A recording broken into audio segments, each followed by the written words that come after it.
Just talk us through it. Threw up the goal. I think Will passed me the ball, shot, scored. Nice and brief.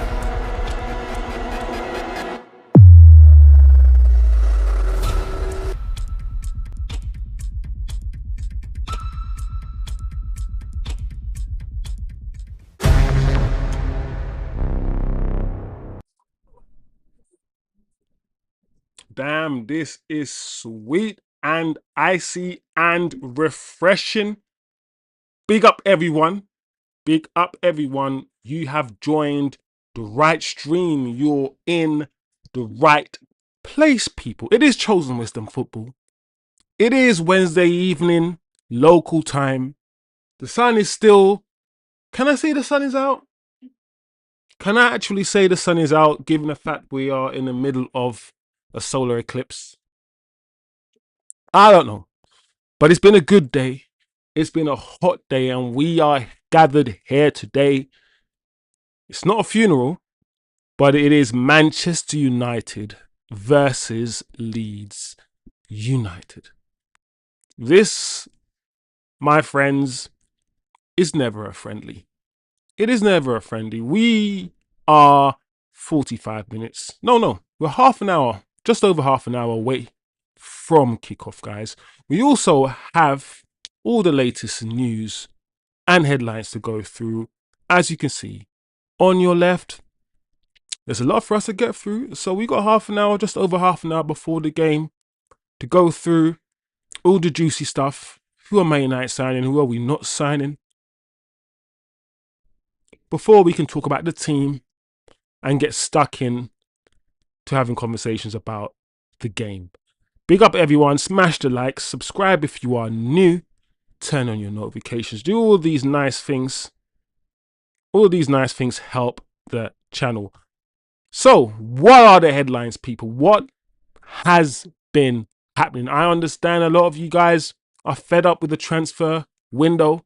You want more, you want better, and you want it now. So I get the, let's say, the mood, the atmosphere in the fan base right now isn't solidified. It isn't together. Everyone is just feeling indifferent about the transfer window.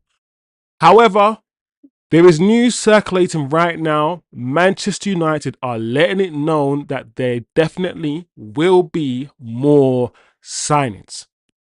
There will be more signings. We're going to look at that tweet, look at that news story together, guys, and see what the hell is going on. Who are these signings? Is it the left back and the centre mid, as we all have been told by every single journalist under the sun? So we'll get into it. Also, the news broke yesterday, and I'm pretty sure you guys heard the news. Everyone was talking about it. Lewis-Skelly to Manchester United. Lewis-Skelly apparently has been offered to Manchester United and Chelsea. So we're going to look at that story. And also, guys, let me know. Let me know. Will you or would you take Martin Lewis-Skelly? Rashford returns. Is Rashford going to leave? Every day goes by, it looks more and more certain like Marcus Rashford will remain at Manchester United. A lot of people thought he would be in the squad today.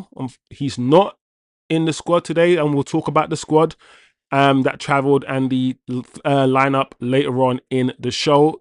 But like I said, no Rashford in the starting lineup or in the squad at all today. Mount's injuries. We're going to talk about Mount's injuries because we're not going to belabor the fact or anything like that, but there are stats going around, circulating the internet about Mount's injuries. And I just want to, I don't know, just bring it to the attention of my chat for a second. And yeah, there's also a story out there that, we tried to sign Youri Tielemans a few times before, and I do believe that story. I know Youri Tielemans' name has been mentioned a few summers back. Not now, no, not at the age of 29, but definitely a few summers back. Youri Tielemans' name was mentioned. So we'll talk about that as well. And just Youri Tielemans in general. I think we have an absolute gem in Youri Tielemans. I think that might be the signing, compared to what we spent on Youri Tielemans and how good I think he will be. That might be the signing of the summer, similar to what we did with Lemens. How much did Lemens cost? So we'll talk a little bit about Youri. And like I said, guys, we have a lot of time. There's about just over half an hour to kick off. So plenty of time for us to have a conversation about the game, about what we expect, have a look at the starting lineup, have a conversations about Carrick's system, Carrick's approach, and anything you guys want to talk about. So let me know, guys. Smash the like, leave your comments, start a conversation, people. Let's go. All right, let's start on the news that essentially Manchester United are trying to calm the situation. There's a lot of negativity around how Manchester United have done in the transfer window. There are a few narratives out there, and I think the two main narratives are narrative A, Man United don't have the ambition, they don't have the money, they're cheap, and they're losing out on their targets, and it's not good enough on one side. And the other extreme narrative is in your side of the greatest. They're doing very well. They're being very shrewd. They're being very careful. This is best for business and all of these things. And maybe the answer is in the middle. But either way, Manchester United know that perception is important as well. They know this. So Simon Stone, who, would have been briefed himself, of course, has reported on the incomings for Manchester United. And he says, I had a conversation with someone senior at Manchester United about the growing concern due to a lack of signing so far. They gave me a simple reply that the club should be judged at the end of the transfer window. That certainly gave the impression of more business being done. So, with all these tweets, I spoke to someone senior, you can't say who it is, and the person didn't really say that they're definitely going to sign anyone, but, you assume who they are because of what they said. And it turns out the person who's senior that you spoke to was only the secretary, who or the receptionist. I don't know. But either way, it's a message, I believe, from Manchester United to everyone. And it's similar to a lot of fans who, right now, if the window would shut, I would be disappointed with this window. I would be. If it would shut tomorrow, I'll be like, this window was not a good one. But it's not shutting tomorrow. Apparently, we have over 2 weeks left. And just the time, is a reason why I'm like, cool, let me judge them in a while. When time is running out, I can start making a more concrete assessment of what they're doing. And I feel like that is fair from my perspective. Everyone can think what they want to think and judge how they want to judge and do whatever. That's fine. I'm just letting you know how I see things. So either way, you can look at it as spin. United love to spin. What happens if they don't buy anybody and it's just the two players that they bought in? So either way, Man United are letting it known that, big up the chat, man. Eddie in the building. Simon is chatting waffle, says Eddie. Shiz nizzle. Big up Turkish. I'll be disappointed if you don't sign any more players, Sir Turkish. Tim says solar. Full moon, half moon, total eclipse, Tim. Total hey, the advert just came to my mind.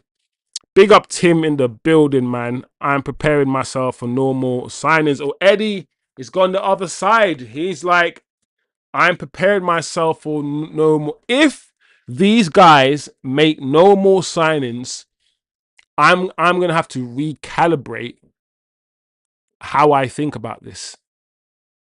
You know the ones where it's like it's a 180. So I'm gonna have to be like, okay, cool. I need to fully reassess these mofos. But big up the chat, big up the community, big up the people stepping in, sliding through. So more signings to come. Do you believe there are more signings to come? The club knows they need a left back. They need a cover for Luke Shaw. There's rumours, about Adam Wharton resurfacing. The Kone links are coming up. Guys, I'm not going to lie, and let me know if you agree. The journalists were reporting on all of these links. They don't know what they're talking about. Maybe similar to Simon Stone.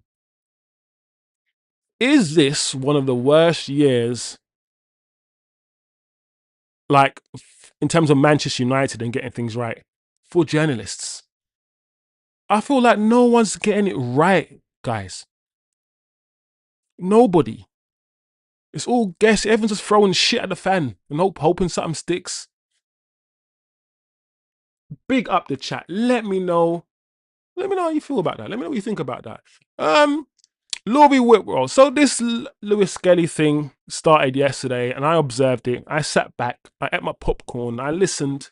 Attentively, and I said to myself, "Okay, Martin Lewis-Skelly. I kind of get all the angles here. I get all the sides. Why he would want to stay, why he'd want to leave, all of these things. But at the same time, I said to myself, really? I don't know. Youri Whitwell. In an ideal world, Man United make a signing who can play left back or midfield. Really, Youri? I don't know. I kind of like my specialist, but it's okay, cool. Myles Lewis-Skelly fits that bill. Amid United and Chelsea being approached about signing him. Some skepticism over 45 million being enough, though. It's not dark hair yet, but you can see that it's getting dark. It's definitely getting dark, guys. But yeah, totally clips, guys. All right. So anyway, Lewis-Skelly. First and foremost, I just want to say I would take Martin Lewis-Skelly.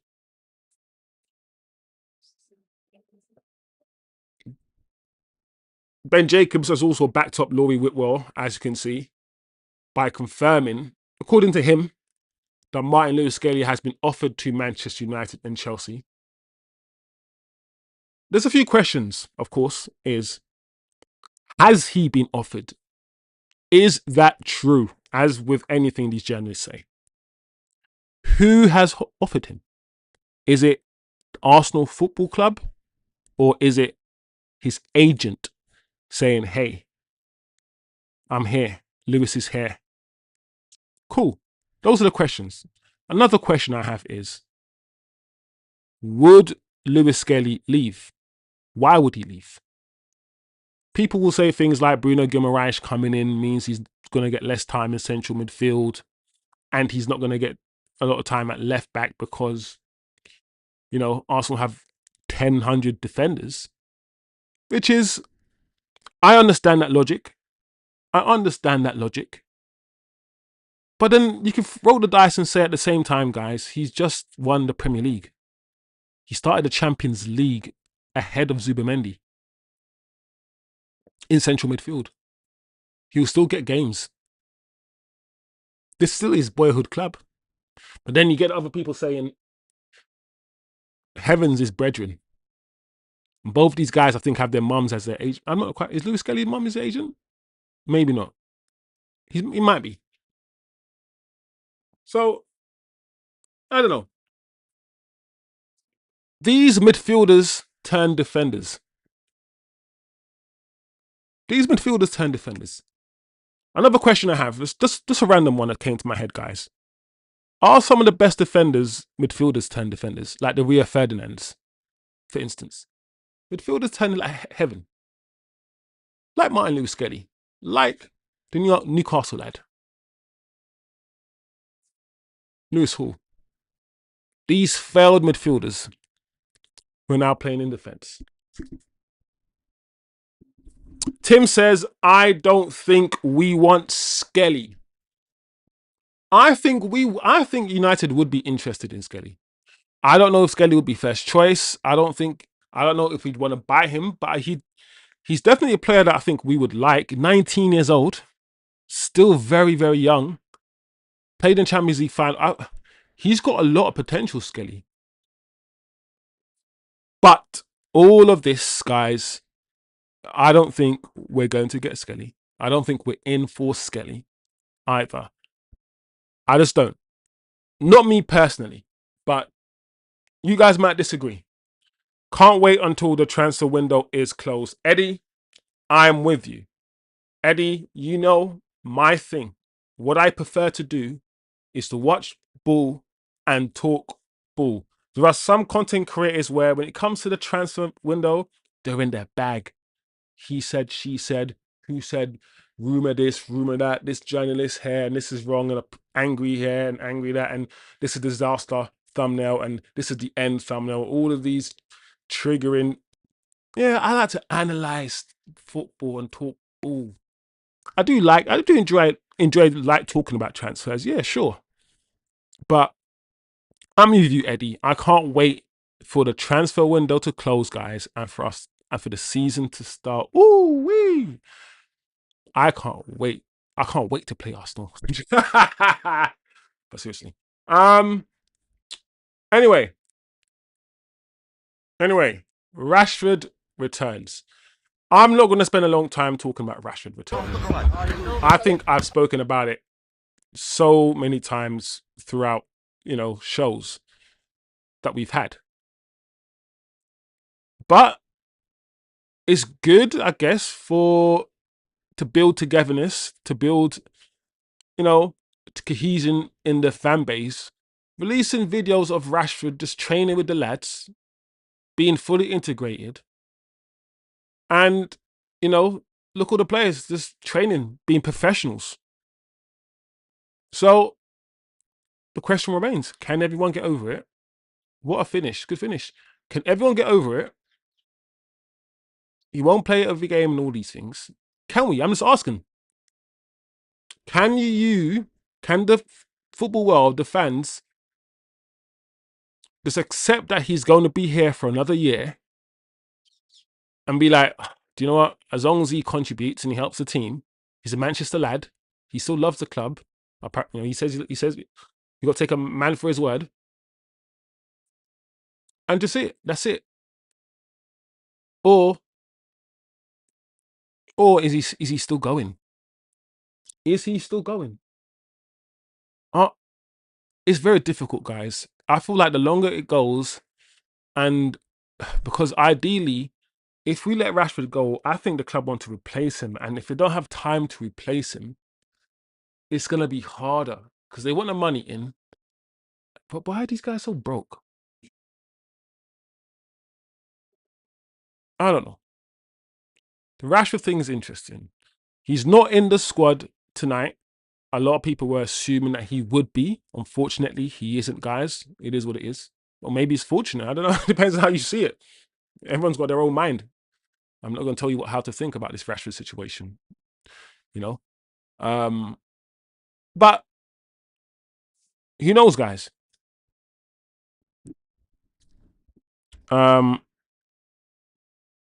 Yeah, Tim says he hates the transfer window. Do you know what's funny about the transfer window, guys, as well? Is that for a long time, United fans have always wanted the football club to move more in silence and not do their deals publicly and drag them out, all these things. And which means if you want the club to do that, right, move in silence, it means you're not going to be aware of what they're doing and they're not going to tweet every single player they're linked with and all these things you're going to be left in the dark, right? Now, what I see sometimes with some of these fans is that they're actually struggling with the fact that they don't know what's going on. And it's the lack of information from journalists that has got everyone like anxiety. I feel like a lot of it is anxiety because we're moving in silence. There are other things going on as well, but I'm just talking about this one thing. The fact that United are moving in silence. And I think it's happening now, guys.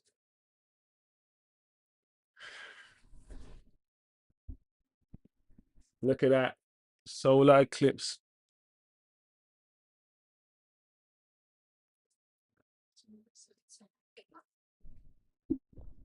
And I think people are struggling with, the journalists are annoyed and struggling, and the fans are. And the interesting thing of observing it is, the psychology of it is, if you don't know what someone's doing, and therefore nothing's being reported, your brain will make you think that they're not doing anything. The absence of the information will make you feel like nothing is happening.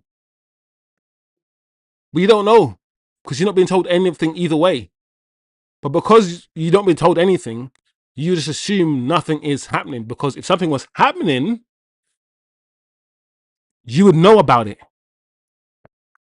But no. So you hear people say United are not doing anything. And I'm like, you could be right. Maybe these guys are literally going into the office and putting their feet up and smoking cigars. Maybe. But I think they've got, they're doing stuff. They have to. They have to be doing shit.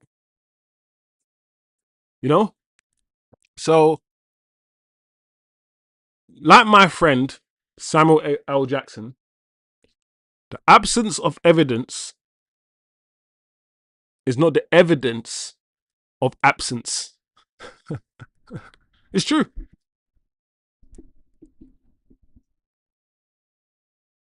Absence of evidence is not the evidence of absence.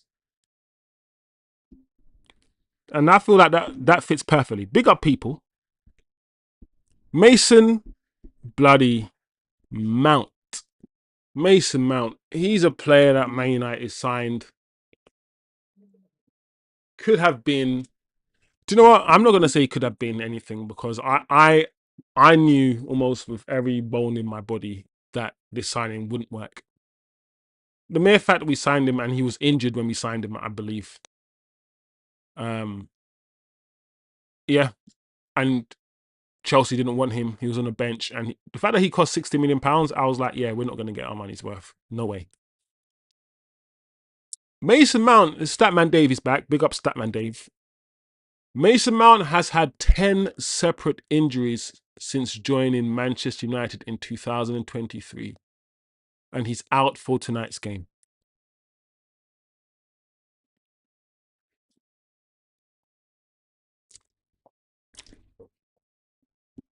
This is what I'm saying, guys. I don't want to kick a man when he's down, but some players, when they're injured all the time, their contracts get terminated. And some players, when they're injured all the time,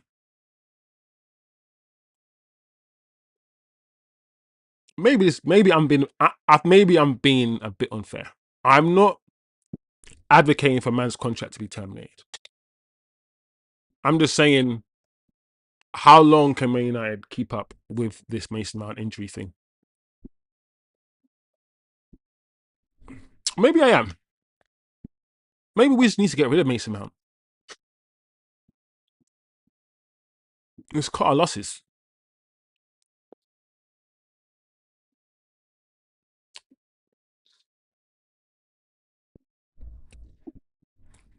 Youri Tielemans. Youri Tielemans. Yo. Youri Tielemans. Okay. Let's talk about Youri. Let's talk 3 times. Twice. 3rd time lucky.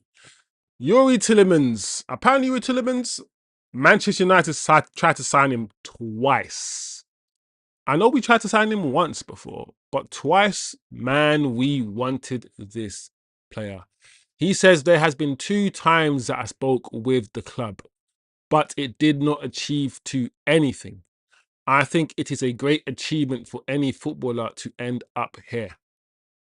Do you know what's interesting about what he said?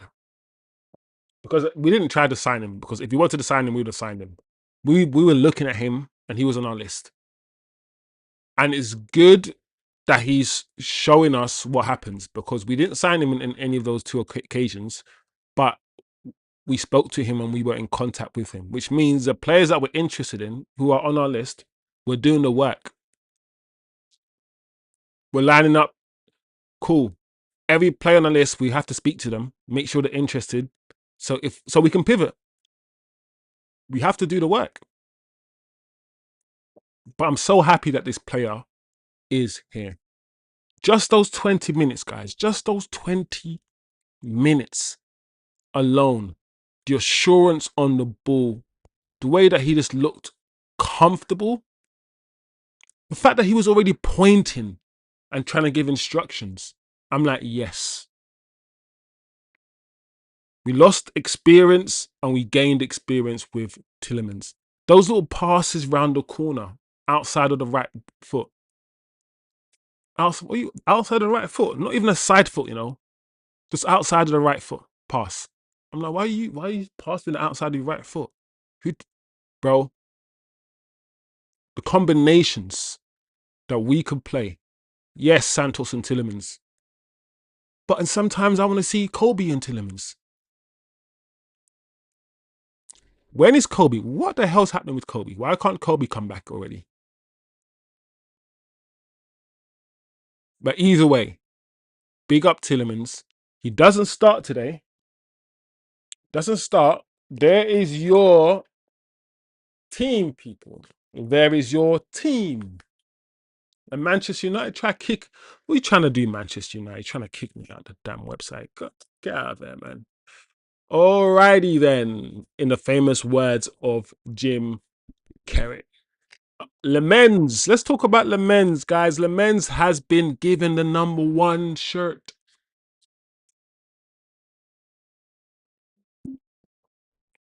Lemens wasn't wearing #1 last year, but he's wearing #1 right now.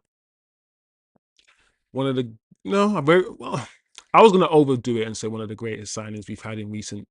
I'm not gonna do that. But shrewd bit of business from Ineos.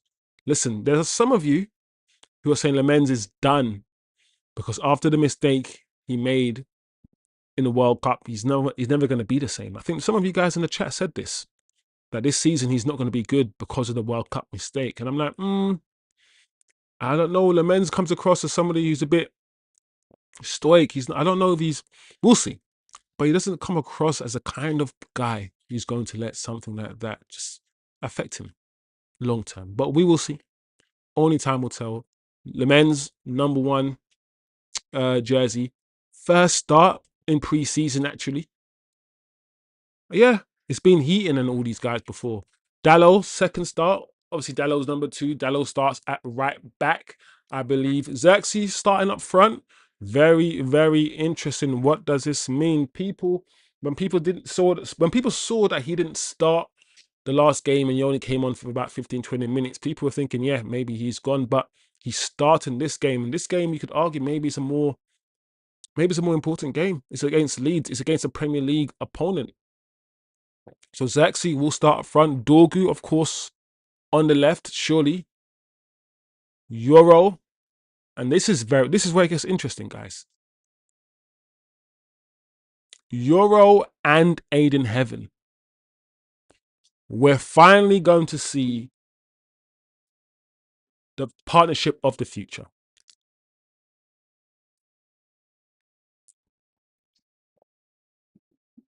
Aiden and Euro. It's Aiden and Heaven. Aiden Heaven and Lenny Euro. I got high hopes for these two. Both of them are not the finished articles. We know that. Both have certain things in their game that they need to improve on and iron out. but I'm enjoying their development. And Man United recently have not been good at developing people, but Heaven's probably playing more games than he thought he'd be playing for Manchester United because of the likes of, Martinez being injured and De Ligt being injured.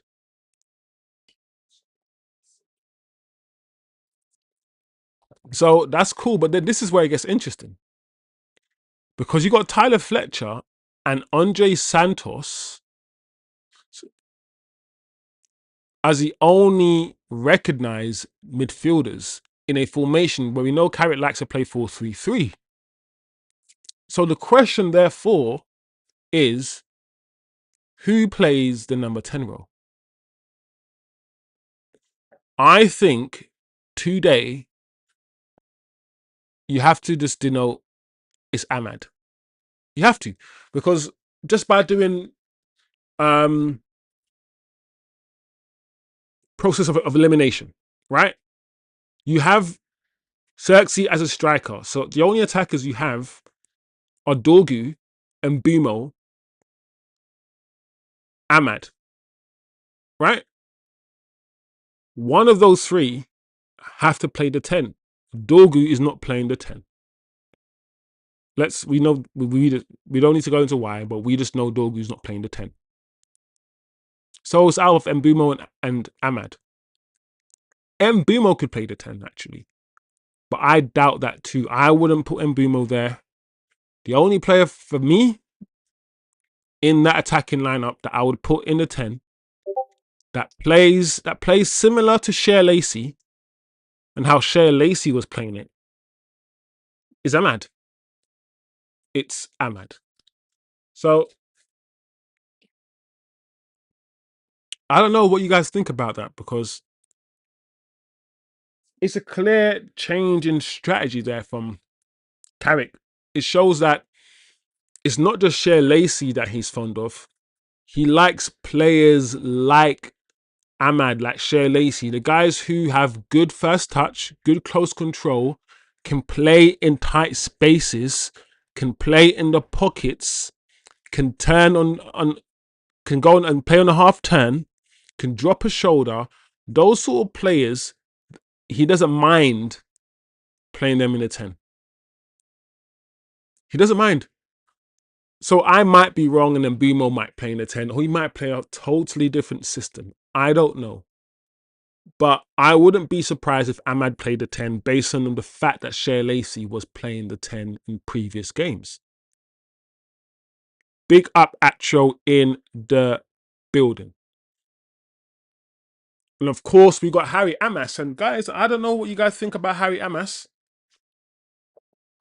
He comes across, he looks a bit lightweight in stature for the Premier League, for a defender. I think you can be a bit like that if you're an attacker, but as a defender, you can't. I think Amas is a bit lightweight. He's a bit on the small side, potentially.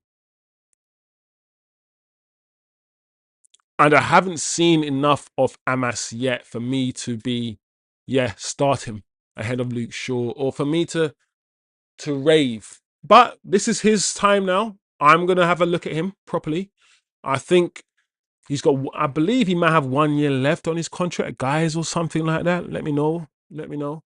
And United are looking to, offload him either, in a full on sale or either on loan.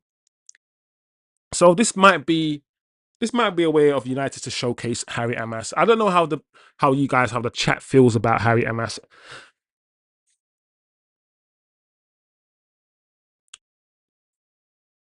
Youngest in charge Euro Heaven partnership. Yeah, man. The future is here. The future is now, Acho. I can't wait, man, to see these two. I've said, listen, go on, man, try it. The subs are a bit underwhelming, guys. I'm like, where is Maguire? Is Maguire injured? We got Lacey on the bench. We got Thompson, that winger from, I think, Tottenham that we bought, that kid. We could see him. We got Cunha. We haven't seen Cunha yet. And guys, there's only one game left. So another question is Cunha going to start the season? How important are these games, especially if you're coming back from the World Cup? Because in my mind, I'm thinking a lot of the World Cup players, they might be more fit than the players who didn't actually go to the World Cup. I don't know. Bruno, of course, is on the bench, and Luke Shaw on the bench. Toby Collier, Armour, me on a. I don't think we're going to use any of these goalkeepers, to be fair. So I don't know. Bench is okay, decent bench. So let me know, guys. What are you seeing, man? What are you wanting to see, should I say, in this game? Do you have any expectations, any demands? Do you want to see patterns of play? Do you want to see a bit of cohesion? Do you want to see consistency? Do you want to see triangles on the wings? Do you want to see do you want to see us controlling the game a bit more? Do you want to see us score more goals, create more chances? Are there any players that you guys are looking out for? Xerxes starts today. I'm surprised that the team is as weak as it is, or in my opinion, as far from what I thought or what I think to be our starting lineup as possible. In this game, I was expecting to see Bruno start, Tielemans start, you know? So, very interesting. Very interesting, people. I want to see more possession. I'm not quite, and that's why I'm thinking, no offense to Tyler Fletcher, but I don't rate Tyler Fletcher as highly as as other people do, and I'm not sure we're gonna see the kind of football that we want to see. We'll see, we will see, guys. Anyway, I can only just hope. Big up the chat.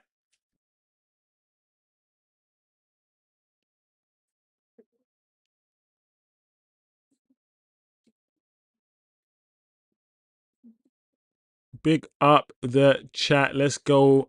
And also, the game is live on normal TV as well. So beautiful, people. Beautiful. We can all watch it together. Man United versus Leeds.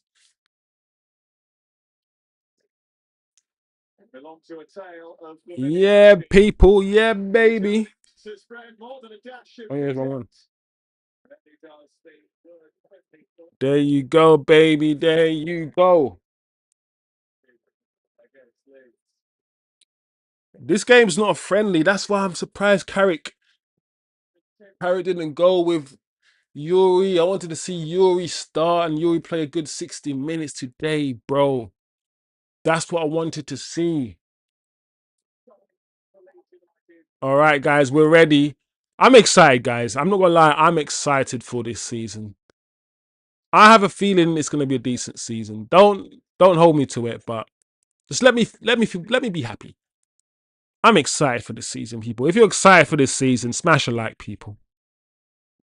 Smash the like, people. And we have kicked off, people. The stadium tonight is so big. Bro, I just looked at it, Tim. It's huge. But Tim, I'm not gonna lie, Tim. I don't like the stadiums that are like far. The lines of the pitch are far from the fans, bro. There's like a good mile between the lines of the pitch and the fans, bro. Them Olympic stadiums. I don't know if I like that stuff, guys. You know them ones. Obviously, I don't want the fans proper like on the touchline. I don't like the flipping stadiums that are too close, where the fans are basically on the pitch and shit. But no, man, these pitch lines are too far from the fans, bro. It's strange. Leeds have started well. First minute, keeping the ball. Man United in the 4-4-2 mid block. 4-4-2. Xerxes and Bumo up front, up top.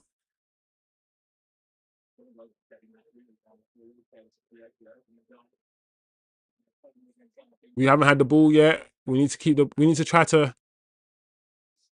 That's nice, Harry Amas. Ah, Harry. That's a nice bit of skill to start. What is Leeds now? Is that Red Bull?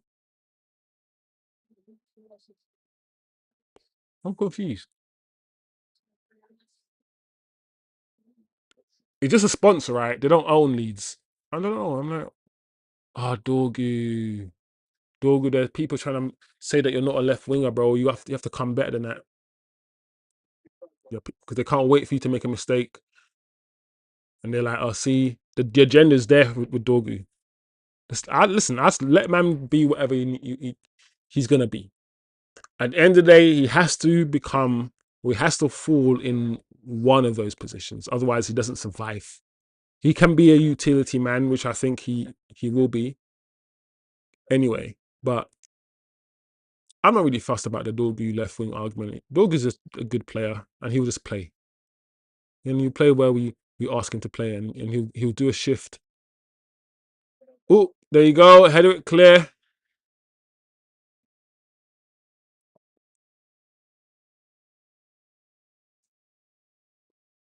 So let me get this straight. Bruno and Tielemans will start the AC game as it is on Saturday, says Atro. Yeah, that makes sense. I mean, coaches usually alternate, don't they?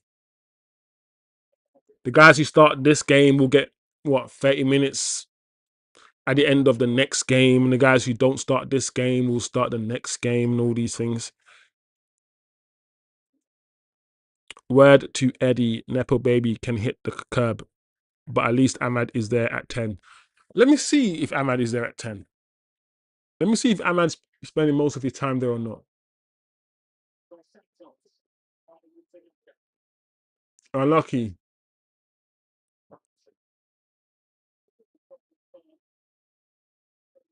I think, what's happening here? Is Xerxes playing 10? Have I got this all wrong? And this is what I'm saying. You can look at the lineup and assume things. Let's just see how the game pans out.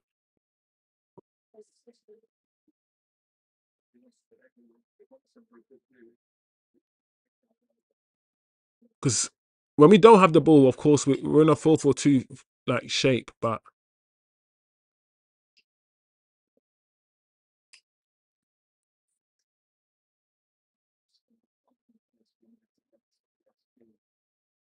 yeah, Ahmad's not playing the 10, guys. I was wrong. By process of elimination.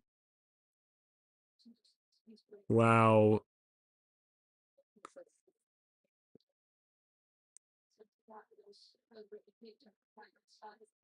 That's good, Tyler Fletcher. That's good. I was worrying there. Good pass to heaven. Yeah, we need to keep it moving. Not good. Good, but better. Ahmad. And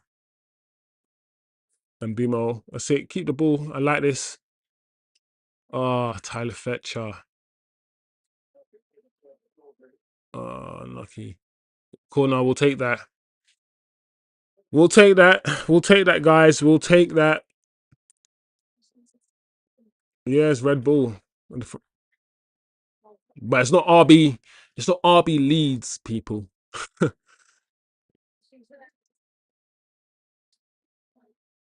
just strange because obviously Leeds weren't in a Premier League last season. So it must be a new thing. Anyway, corner to Manchester United, guys. Ahmad on the corner. Oh, nice, Xerxes. Nice, nice. Oh, nice, Heaven. Aiden. Oh, Joshua. I like that. Take your time. Don't shoot. Dallo. Do you know what? Dallo. Why? Why is Dallo shooting from there? It's just like he's never scored from there before. I hate when that happens. I'm like, bro, why? Just keep it going. It's always one of him or his friend Bruno that has to just. The patience level of those guys is so small, bro. I'm like, bro, just be patient. Keep it moving. Keep ticking the ball over. Hmm? Um,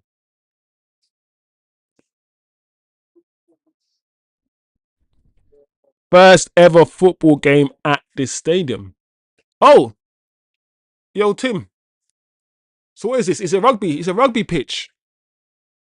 What is this, Tim? Because if it is a rugby pitch, and now I'm seeing the lines, it might actually be a rugby pitch or something. I don't know. And it kind of makes sense.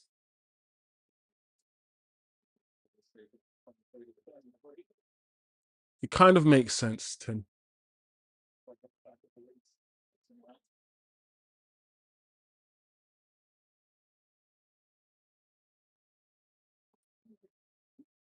The game is, it's not the most intense game at the moment, but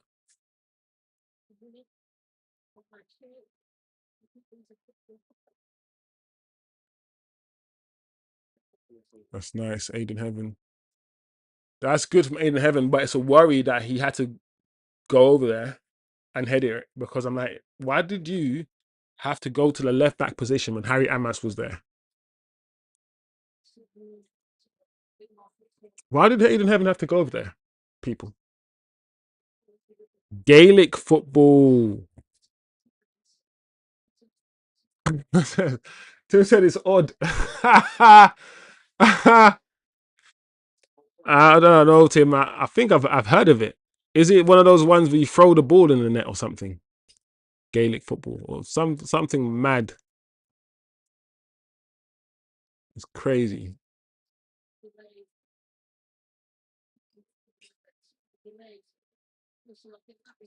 Oh, bro. I think that's a good. I think that's a good. Bro, that's a good challenge, man. Ref, but I guess it's a scissors, right? Didn't I hear something like the refs are trying to clamp down on this all scissors tackle motion? I don't know, but it is what it is. Almost 10 minutes on the clock. I don't know, guys. I haven't really seen too much. Leeds actually look decent. They've been looking decent, but they haven't been anywhere near our penalty box though.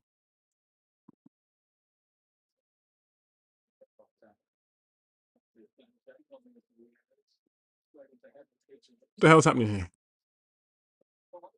Flipping heck. Oh yeah, Dan James. Look at Dan James.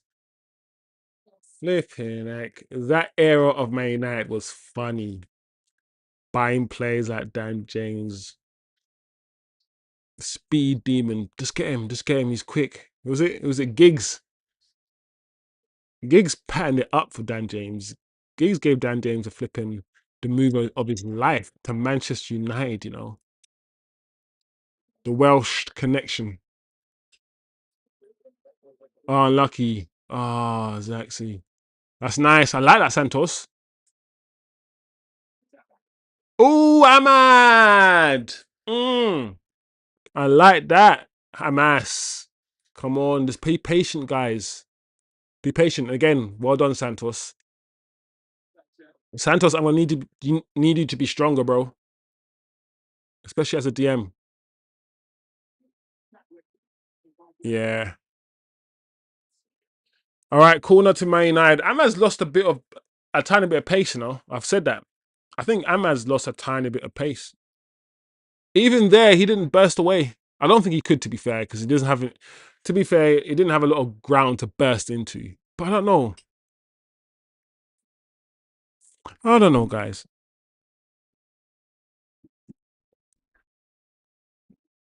Yo, big up Simon Kennedy. Mr. Kennedy. If you know, you know. Kennedy. If you know, baby. All right. Yeah, I'm gonna need Santos to be stronger. Santos, I can't be having people like muscle you off the ball, bro. Especially in that DM role. I can't. I'm not having it. So look at Aiden Heaven. Look at Aiden Heaven. That ball. Heaven's taking a piss, bro. Man's like, if Maguire can do it, so can I. Switch. Man's like, let me just switch to play. Switch. Aiden Heaven to Amas. Santos, give it in here. Nice, good. Yeah, there you go. Overlap. Overlap. Ahmad. Zaxi. Unlucky. Ah, Josh. Put your laces on it though, bro. Is Joshua. He uses left. Joshua Zaxi. You don't care what. That's the one thing about Joshua Zaxi. Ah, you got to put your laces through it, bro. You just pass the ball back to the goalkeeper. But yeah, that's good, man. He opened his body up. He opened his body up. That's much better, bro. Yeah. Kennedy like the wrestler as well. There was a wrestler in WWF, I guess, at the time, back in the day, called Mr. Kennedy. And he had an entrance. He had an entrance where, uh-oh, there we go, guys. Get rid, get rid, get rid. He had an entrance where he used to come to the ring and microphone used to fall from the sky and he used to grab the microphone and he used to chat loads of shit. But he used to say his name like Mr. Kennedy. And I don't know why. Every time I hear the word Mr. Kennedy, I don't know, it just comes to my mind. It just comes to mind, and that's nice, Lenny Euro. Dado, be smart. That's okay. That's okay. Oh, wasn't a good pass, bro. That's nice. Take your time. Choose a raw, man. I'm not gonna lie, bro. I was watching Dorgu and I'm like, Dorgu, what run are you making right now, dogs? And the thing is, Mbumo, bro, you can see Mbumo's on crack, you know. Because Mbumo could see Dorgu was running a certain direction, bro. Like, come on, guys. That was not good at all. I feel like we should have taken more advantage of that situation. Oh wow, Ahmad. Wow, Ahmad. No, when you slide flat, you know when you slip and you just fall flat on your back, bro. One of them snow slides. You know when it's snowy and it's icy, you just slip and you just fall straight back. I man just laid there like he laid flat, bro. That's funny. Oh man. Leeds are growing into the game though, people. They're growing into the game. Ari Amas, the smallest guy on the pitch. Dorgu, what are you gonna do? Nice and Bumo. We have to make the situation work. Xerxes, finish. Yes, well done. My boy, my guy, Joshua. Well done. I said this is the moment here. 2 against 1. Make it work, guys. Take your chances. This is not the Garnacho Whalen era where wrong decision making, tearing that hair out. This is the Mbumo era. I know you guys can make the right decision. Find the right pass. And do you know what? I thought for a second the pass was off. I thought the pass was going to get intercepted. This from Mbumo here, yeah? Oh, well done, Brian. Do you know what's funny about what we're seeing, guys? We're playing 4-4-2. The reason why I'm struggling to find out who the 10 is because, yeah, Xerxes dropping deep, yeah. But at the same time, who's latched onto that ball? Xerxes. We're kind of playing 4-4-2, guys. I'm going to continue to watch the game. I'm going to continue to try to understand the shape and analyze what we're doing. But Ahmad's clearly playing on the right. Dogu is clearly playing on the left. Xerxes is clearly dropping deeper than Mbumo a lot of the times, but not all. It's fluidy. It's a bit fluid, bro. Carrick loves this fluid shit, and I am here for it. Cunha and Mbumo Ahmad. I know Carrick wants a fluid front three, and I keep saying Carrick played in a fluid Man United side where Rooney, Ronaldo, Tevez, it was fluid, bro. Carrick just knows fluidness. That's all he knows. Fluid. That's why I'm so excited, people, bro. Move out of position, bro. Don't be stiff. If there's space to your right, run into that space, bro. It's okay. It's still grass. I promise it's still grass. There's no snakes there. Oh, man. Good heaven. Oh, nice. Lads. No, leave it. Well done. Oh, Dallo, unlucky Dallo. I knew. I said, don't, leave it, Ahmad. Leave it. Well done, lads. We're warming up. We're warming up. Keep moving. Move. Heaven. Santos dropping deep. I love that. Santos dropped deep. Right next to heaven. Creating an angle. You come and press us if you dare. Come and press us if you dare. Cool. Look at Mbumo. See? That's what I'm saying. Mbumo just dropped into that space right there. And look where Dorgu is. Dorgu's a striker right now. Like, guys, what's going on? So Mbumo just dropped deep, picked the ball up. Xerxes now drifting over to the left. Look where Xerxes now. He's on the left. Bro.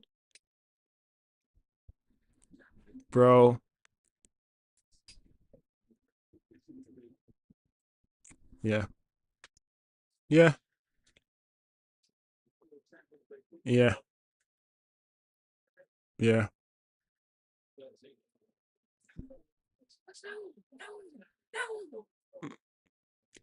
Ah, Xerx.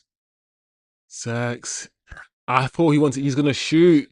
I saw what he wanted to do there. He just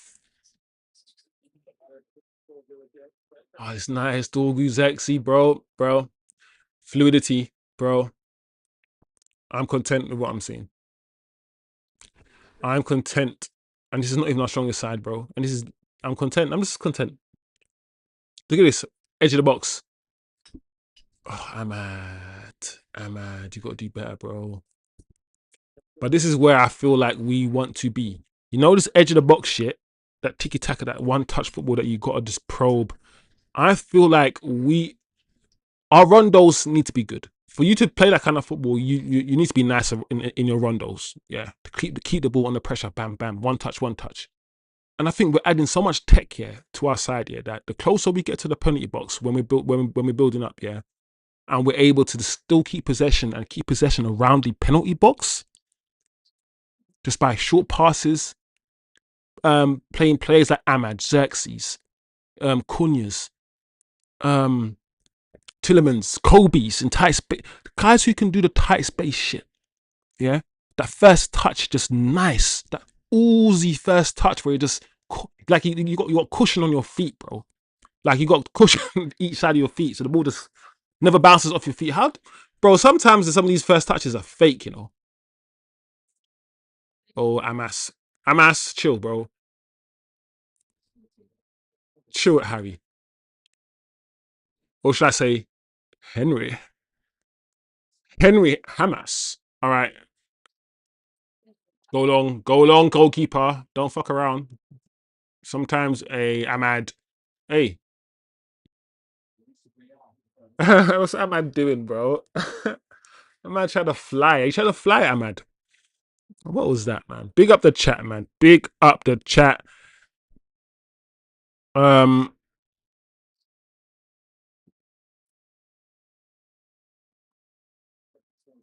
Yeah, man. I'm loving the chat right now. Doggy's young, still learning. He will come good. Mount the glass guy. Big up Simon, bro. Mount, man. I've said this. Oi! Brandon Bemo. Oh, it's a bit too wide, isn't it? Can't do much there. Ahmad, give it. Oh, oof, unlucky. Yeah, bro. You know this whole let's pin them in thing. We are doing this. I love this, bro. What did I say? If we can become a team, yeah, that as soon as you know how Arsenal is win the ball back quick and just pin them in again, bro. We're getting to that level, bro, where the technical floor has risen so much, yeah, and our press. One thing I haven't spoken about actually is the way that we press, bro. We're pressing like everyone else. We are being selective in when we press, but I'm loving the way that we press right now. We're brave, and I've said, you know what, yeah, not being able to go man for man because of um Casemiro is so it's a problem. Ah, Bumo. Ah, should have. Ah, do you know what? And Bumo should have went to Xerxes there. He should slid Xerxes in on his right, not Dorgu. Dorgu wasn't the pass. Xerxes made the right run. Zex. Oh, unlucky though, guys. Unlucky. Unlucky. My striker, weak foot finish. Yeah, bro. Do you know what? Do you know what narrative I don't like, Atro? And I'll fight because I disagree with it. Xerxes can't score goals and all these things. I feel like I'm at corner. Do I feel like? I feel like if Xerxes played a similar amount of games as Sesko, he probably would have got 9, 10 goals like Sesko. I don't feel like we have the data to say that Xerxes doesn't score goals. So I feel like oh, there we go. Leeds. He's not your conventional striker, but if he's in the same positions as your conventional striker, he'll put them away.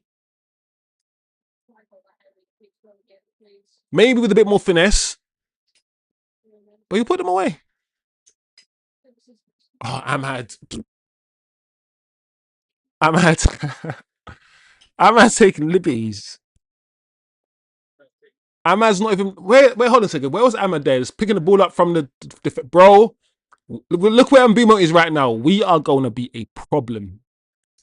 I don't think you know how excited I am when I see this shit. The fluidity, bro. We're going to be a problem next season. I promise, my chat. Guys, you know when I say certain things, I promise you we will. As long as people are disciplined and don't overdo it, vacate your position. As long as Santos and the defense keep that base and they don't do those switching. You guys, you four, don't switch. But this fluidity, oh no, and Bimo, that's not cool. Bro, this is cool, man. I like this. Brian, feed Joshua Xerxes. Atro, man. The ball had to go to the right hand side, bro. It had to. It had to, but it is what it is, man. This is nice. This is, oh, guys, this is good. Bro, the rondos are mad. Oh, girl, Tyler. Tyler. Oh, Tyler, bro. Tyler. But you know what, yeah? To be fair to Tyler Fletcher, apart from the first few minutes when I was like, this guy, he hasn't really done too much wrong, Tyler Fletcher. And people are talking about Jack Fletcher being better. And then people are saying that Jim Thwaites is the gospel. And we bought this Orocco guy, whatever, this 19-year-old. And we're looking at this Leicester City midfielder, this other 18-year-old wonder kid. So, I don't know, guys. All of a sudden, the midfield thing is, I don't know. We'll see. We will see, guys. Yo, big up Orhan in the building. It's all Man United. They should win this game easily. Is this the same Leeds team that beat Liverpool or something? Isn't guys? Remind me what Leeds have been doing in pre-season. Have they not been slapping up teams? No, have they not been looking decent in pre-season, Leeds? Or I'm making it up.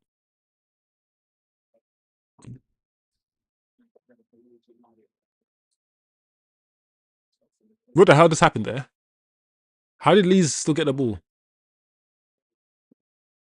That was crazy, guys. We should be about 3-0 up in this game.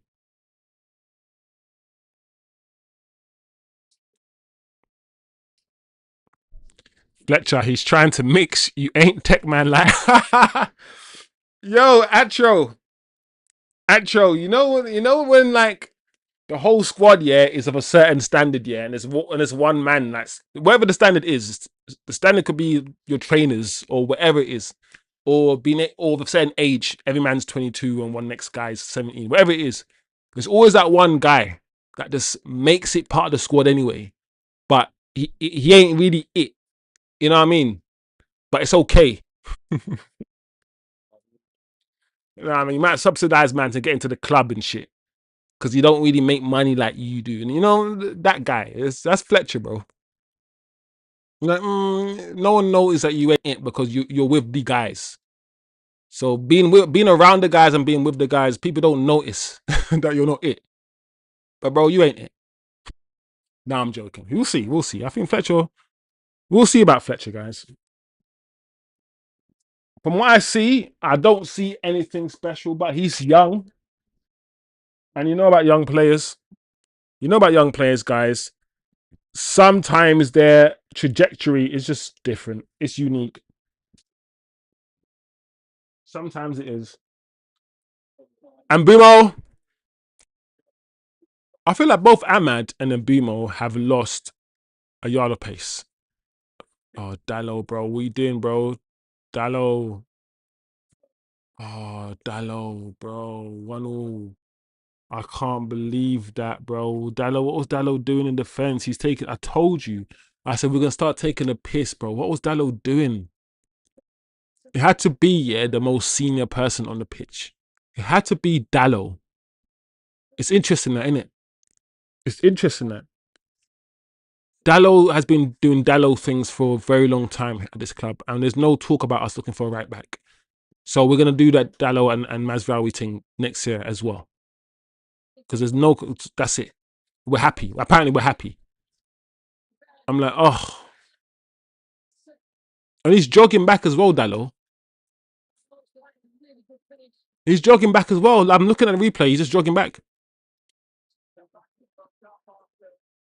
He's lucky it's pre-season, bro. Because that's diabolical stuff. I know it's only pre-season, guys. But you know them goals, yeah, that is so unnecessary, bro. What are you doing, bro? This, what you? And it's the most senior player. It's just annoying. It's a frustrating goal to concede because it's a reflection of the kind of stuff that Dallo was doing last season. I think that's why I'm triggered. The reason why I'm triggered is because it's a new season and I've just been reminded of some of the trauma of last season with what Dallo just did.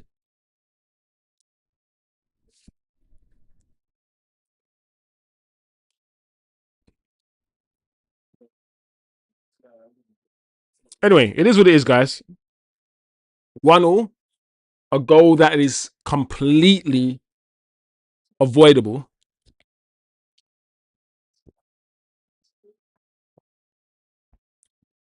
Intensity. Here we go, Ahmad. Ahmad can no longer like burst passes fullback anymore. Oh, Tim, was it Fletcher? Oh no, Tim. Tim, am I wrong? It was Fletcher. Tim, if I'm wrong, please correct me, bro. If I'm wrong, please correct me, man. I don't wanna be going off on another player when it wasn't even him.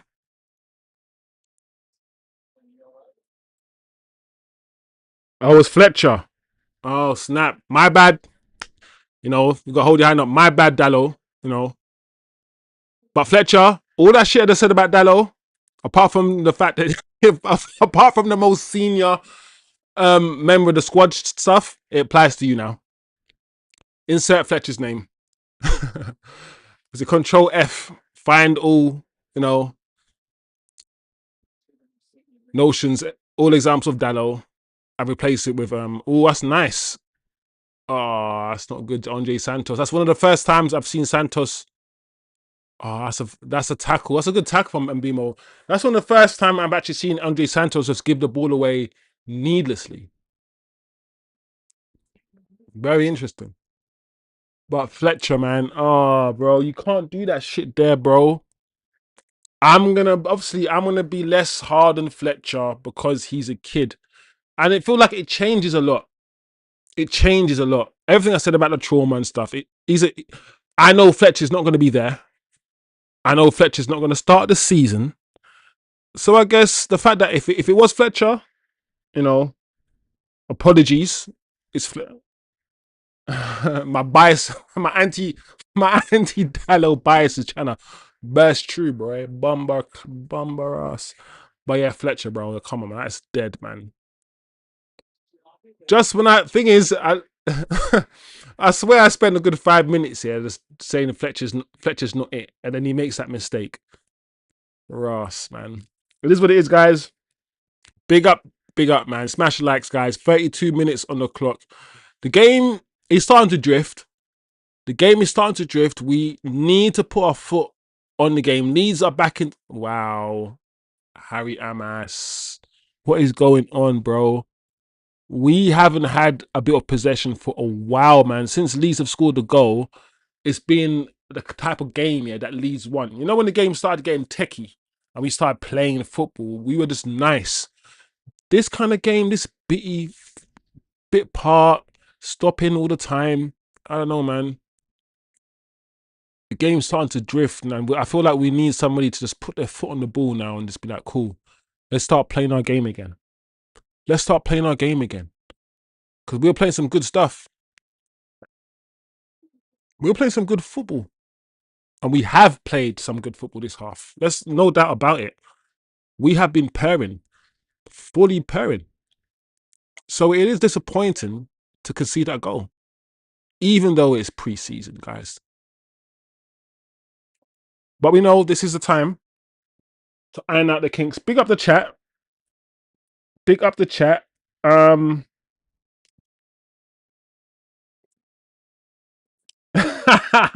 Everyone's correcting me saying it was Fletcher's. It was a Fletcher.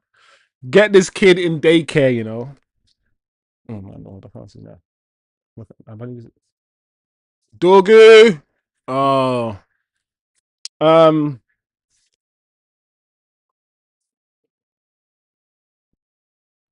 Yeah, man. Yeah. Yeah, man. Yeah, in the building. The Fletcher twins. Yaya's not happy with the Fletcher twins. Big up Yaya, man. Yeah, the ref is. There's a few challenges. I'm like, ref, come on, man, relax yourself. Tim says another season with Dallo, Maguire, sure though. Oh man, Tim, I'm in a happy mode. Don't remind me. Don't remind me. Don't remind me, Tim. The only thing I can say about stuff like that is the quality of football has deteriorated so much, yeah, that these players, like the Maguires, they can still be here, and we're like, do you know what? It's okay because you know. But the problem is, I want these guys as squad players, bro. I feel like at this stage, the Maguires and the Shaws should be squad players, and a little 22-year-old should be playing, should be starting. But we just, oh, here we go, Zaxi. Just, yeah, keep the ball, guys. Can we start playing some football again? Relax. Yeah, back to Fletcher. Fletcher, please relax, bro. That's a good pass. Yeah, man. Fletcher. We've seen enough of Fletchers, bro. That's why I'm so surprised that Carrick started this guy. I'm like, bro, we're one match, yeah, away, yeah, from the start of the season, and you're starting Fletcher. Like Tielemans and Bruno and all these guys don't need games, and he's starting Fletcher, bro. So surprised. Is Kobe not ready yet? Kobe's not even on the bench. Yeah, Collier's on the bench. Very, very interesting, guys. Very interesting.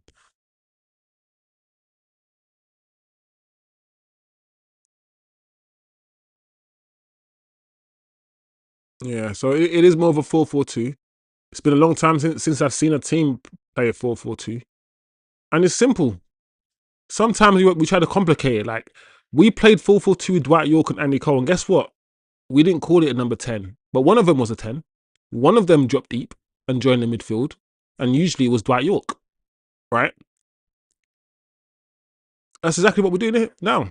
Zaxby's often the guy, but we've seen Brandon Bebo do it. Are we going to see 4-4-2? Oh, that's nice, Brian. That's nice, Brian. That's nice, Ahmad. That way to pass on Ahmad, that ball, Ahmad. Nice. Oh. Oh! Oh! Brian is going to be a problem. You know that cutting? I told you guys. Brian and Bemo's speciality. Cut and shoot. Don't let the goalkeeper set. He loves doing that. He loves doing it. He's going to be a problem. He's going to be a problem. Ooh, deflection though. He took a deflection, but it doesn't matter. It's a nice shot. He went himself. He could have passed it, but he went himself. That's fine. That's cool.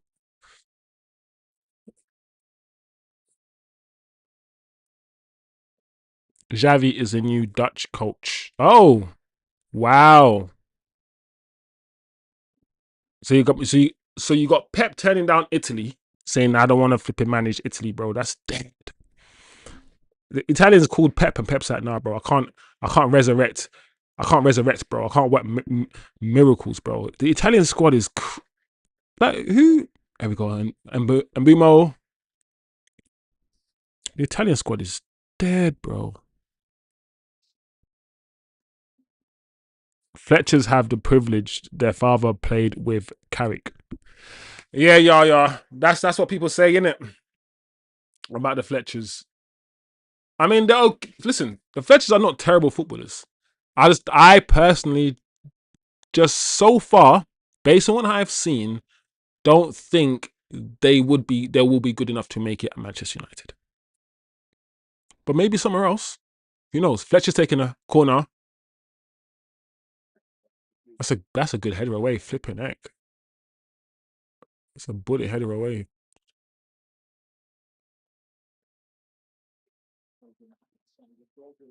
Go Dorgu, go Dorgu, go. Ah, Dorgu, bro. That's nice, Harry. I don't mind that. Fletcher, we're gonna do. Okay, pass. That's nice. Ah, Zaxi, you should just fizz it into Zaxi there, Dallo. Let's take our time, man. Let's get off on the ball. Yeah, it's okay. Drop for it, Mbimo. Drop for it. Yeah, good. Drop for it, Ahmad. Come out to Euro. All right, to Mbimo. Back to Ahmad. Good. Nice. Ahmad. Back to Lenny. Don't worry. They're going to push us back. Come out to Harry Amas over here. Yeah, it's okay. Ooh, Aiden Heaven. That's ambitious. Very ambitious, Aiden. That pass there. The simpler pass would have been to Harry Amas.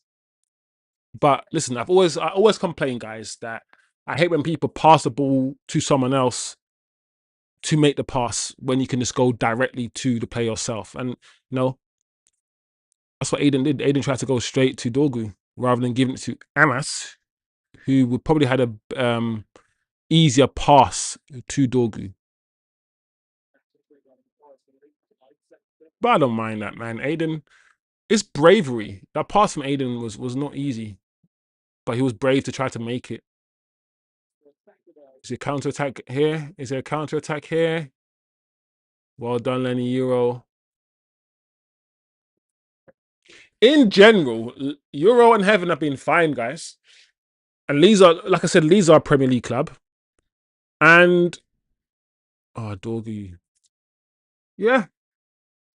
We're seeing the defensive partnership, the defensive pair for the future. And they're still young. They're both, what, 19, 20 or something? It's not been bad. It's not been bad. The start and the middle part of this first half was more enjoyable for me. After Leeds United scored, we haven't seen the football that they played sort of in the middle part of the first half again since Leeds scored. I don't know whether And Santos hasn't been on the ball as much as well.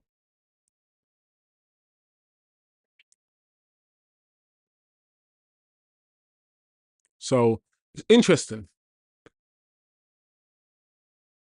There were times in this half, though, that we were just very good on the ball and we looked very slick.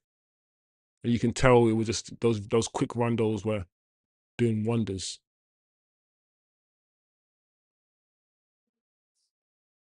The fluidity in how we're moving. That's nice from Xerxes. Good. Dallo. Overlap. Ahmad. Ahmad. Drop deep. We're going to do it quickly. Quickly, Ahmad. Speed up the game, bro. Yeah, man.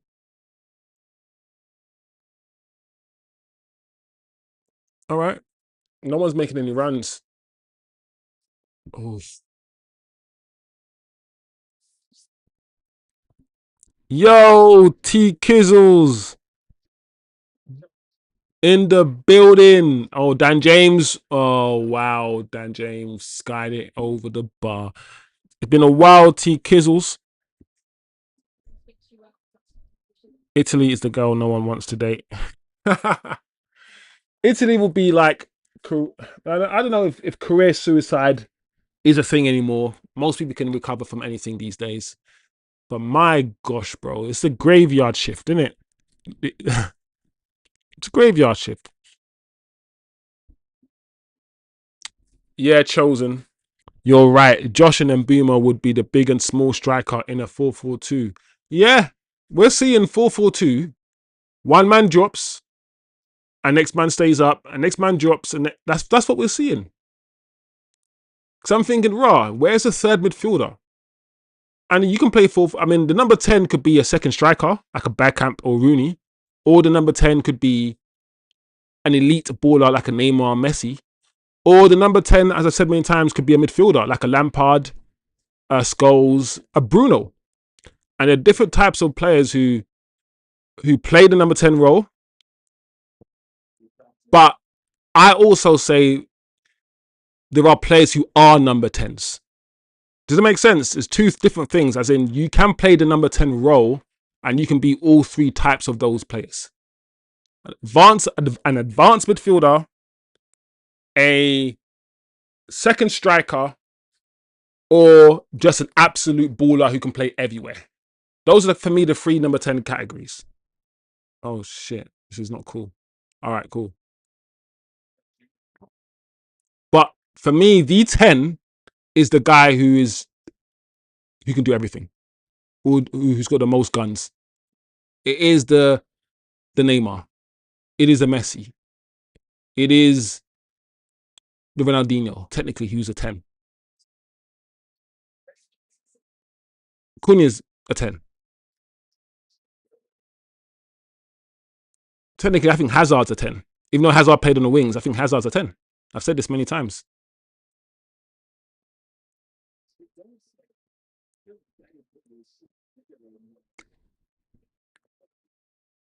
And that's how I see it. Number 10, someone who can shoot, someone who can dribble. He's got everything. Like, that's why, what's his name? The Chelsea guy. The blonde guy. The midfielder. Who didn't make it to the World Cup. That's why he plays 10. But I don't know, man. The modern game, yeah. The modern game is like, the 10s are different in the modern game. Especially in the Premier League. Like, I think the Premier League, you can't have like a maverick baller play the 10. Half-time, by the way, guys. You can't really have... Not in the pace and power league. That's why in the Premier League, the 10s are like the second, the midfielders. The Kevin De Bruyne's. I prefer the David Silva 10s. You know, the Juan Mata 10s. Those kind of number 10s. Like I said. Anyway, we got people. What do you make of the first half? That's it. That's it, guys. What do you make of that first half? Smash the likes, people. At least 10 of you in here. If everyone smash the likes, then we get 10 likes. Big up Osman in the building. Just realised y'all are playing Amorim's AC Milan next. Drama. Osman, I don't think AC Milan have been doing well this pre-season, you know. I think the AC Milan fans are starting to get a bit twitchy and itchy. So, I don't know. It's going to be an interesting game. It's going to let's see what happens there. But early signs, not that good. Big up at Joe. Facts chosen. I class 10s more as second strikers. Advanced midfielders and half wingers using the FIFA classes. But yeah, 10s for me can do it all as well. That's what I see 10 as. I see the 10 as... I see the 10 player as he's wasted as if you keep him up there as a target man. You're wasting him. I see the 10 as you're wasting him if you put him on the wing because he can affect. I see the 10 as so good, yeah, you got to pay him in that middle. That's who the 10 is. Rather than, you know what? Let me shore up the midfield. Let me shore up the midfield and play a more advanced a midfielder who can shoot. You can't dribble. You can't beat a man. He ain't got flair. And my 10s have to have flair, bro. That's why the Lampard number 10 thing. No. Come on, man. Chill. My 10 has to have flair, bro.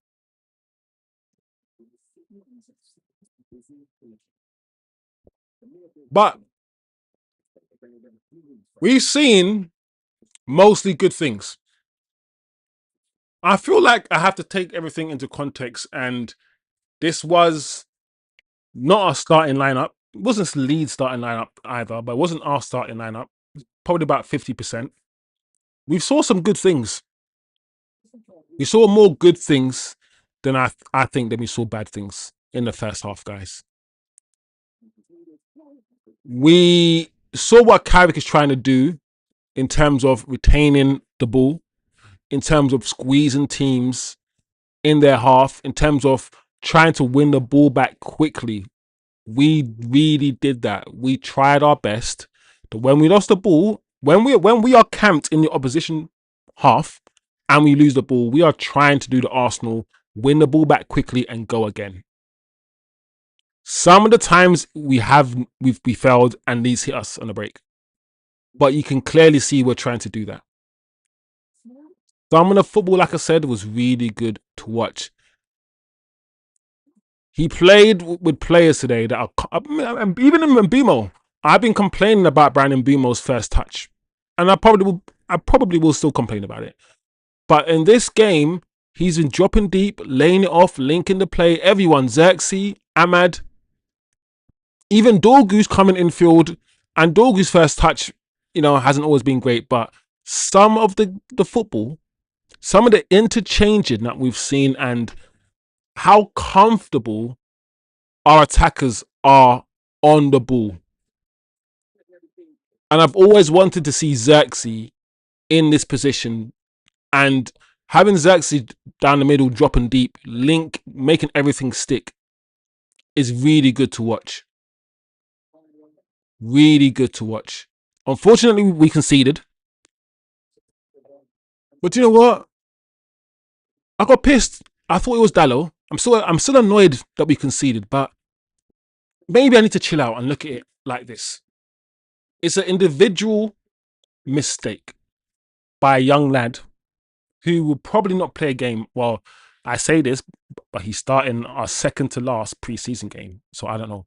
But he probably won't play a game this season for Man United. Not the first team. So, and it's pre-season, and once again, it's the time to iron out these kinks.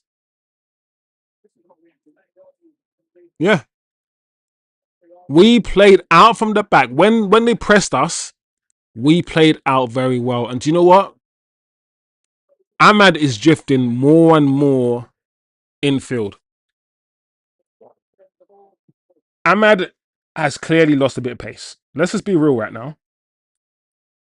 He never had the blistering pace. He wasn't that kind of winger anyway, but I think he has lost a bit of pace. But him cutting in field, and therefore, and Cunha, if Cunha plays on the left, also cutting in field, but having full backs that keep the width, And you know what Carrick's, and which is one thing we haven't seen in this half, actually. We haven't seen the higher fullbacks because we haven't counter-attacked a lot. I say that, but look where Harry Amas is when Xerxes took that shot. So there's a lot to be positive about. There's a lot to be positive about, guys, in this performance. Tielemans and Bruno and these guys are going to come on probably in the second half. We're better than Leeds. If this is the Premier League game, I think we smash these guys. And like I said, guys, let me actually see, because I'm sure Leeds United have been slapping teams about. Tim's TK says PSG just scored against Aston Villa 1-0. Yaya says Xerxes cannot hold this position because of Bruno. Yeah, Bruno will play the 10 this season, but at least we've seen what kind of football can be played with someone like Xerxes in that space. Sometimes it's good to just have the evidence. The evidence, the data, the sample size. What am I doing? Leeds United. Yeah, let's see their fixtures. What the hell?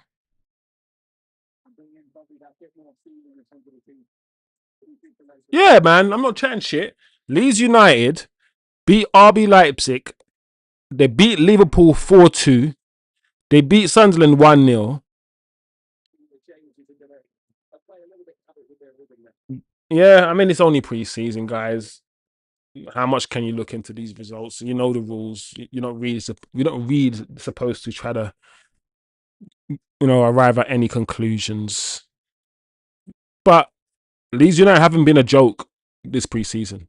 And in many parts of this game, we made them look very, very ordinary.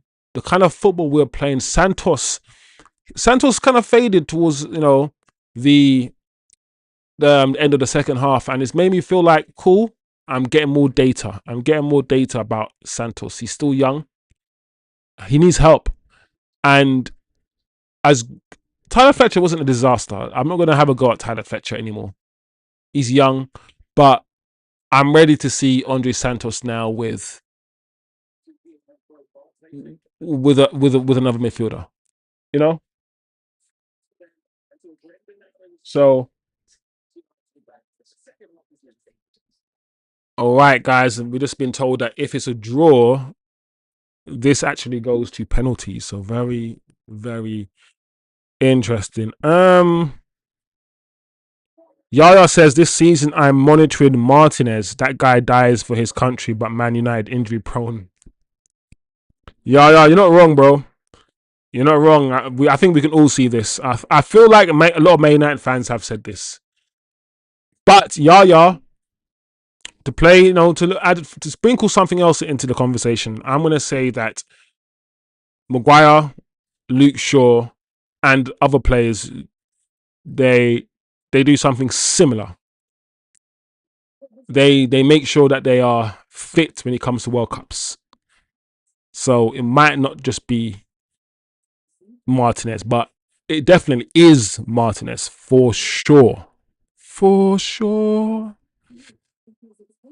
Yeah, AC have lost or drawn all pre-season games. Then one fan on TikTok literally spoke of what United fans complained about: players out of position, conceding position. I just don't understand Amorim, bro. When something worked, in something worked, yeah, and he's not understood the conditions of why it worked, and he's applied it everywhere else. The ones where I feel like that's what's happened. I feel like Amorim, he was a success in Sporting under certain conditions at Sporting. That league, how easy it was for him to churn out players, how easy it was for him to sell players, all these things. He's not understood the context, yeah, in my opinion, of how and why he was successful. And what he's done is pick up the map, pick up the blueprint, yeah, and gone somewhere else with the blueprint and been like, yeah, this can work here. Bro, listen, you can't work here, bro. The earth is too damp. It's clay. The foundations, you can't be, it won't work. Can you, in your system, Amarim, where you are, buy the 11 players that you need in the one season that you need? I've said it. One of the first things I said when Amarim came here, and you guys have, some of you guys have been there for a long time. I said, in order to play Amarim's system, you need very, very specific players for this system. And some of these players do not exist. I said to you guys, where is the world-class wing back? You're going to have to convert a winger into a wing back, or a wing back, or fullback into a wing back, or buy flipping Mendes. And you're not buying Mendes. So it's hard, bro. It was always hard for him to be successful here. Man United don't buy 11 players, bro. And it's going to be very interesting because a lot of the players that we bought for Amram, like the Dorgus and whatnot, who are technically supposed to be wing backs, they have to find new positions or they're going to sink or swim, bro. Look at Mbeumo. You can argue Mbeumo's not really a right forward. Maybe he is. Maybe some of you will disagree. Is he really a striker either? I think that inside 10, even though he did frustrate us in that inside 10 as well, he's an inside 10 forward. But he has to now play either as a striker or as a winger. I guess it happens to loads of players. You get signed for one manager, you get signed for one coach who wants to play a certain way. The next coach comes in, switches the shit up on you, and now you're fucked. Now you got signed as a striker, now you're playing left back. How did I get here? I don't know.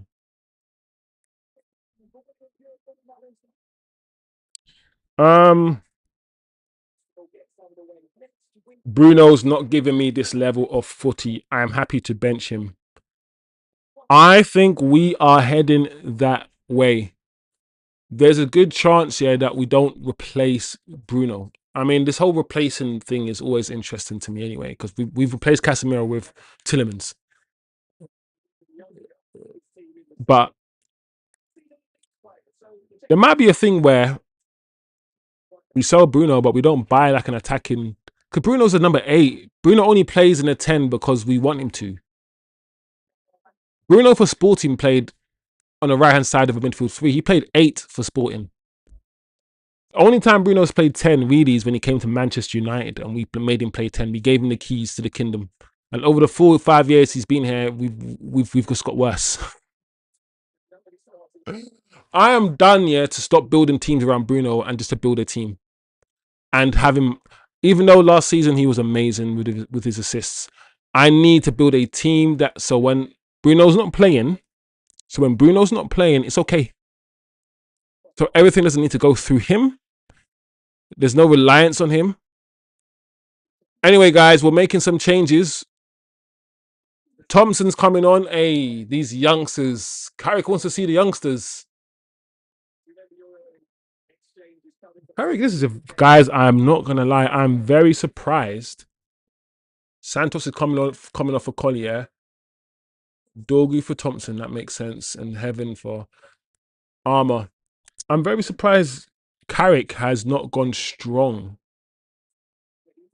Very, very surprised, guys. I'm not going to lie. Are you? Considering this is the penultimate game before we've got one more game left. Why does he need to see these players? Are they going to be in the squad next season? That defender. He looks okay, guys. What do you guys think of that defender? What do you guys think of him? He looks all right, actually. Armour. Body like armour. Pause. But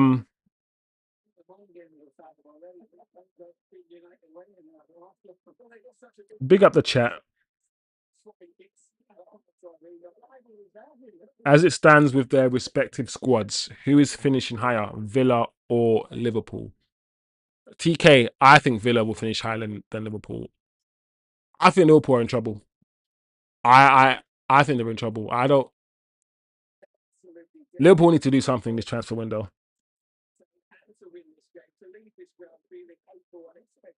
Yeah, I think Liverpool. We'll talk about it, but I don't know. What do you think, TK? Yeah, Acho says I think Villa. The amount of work Liverpool's doing. Yeah, that's what.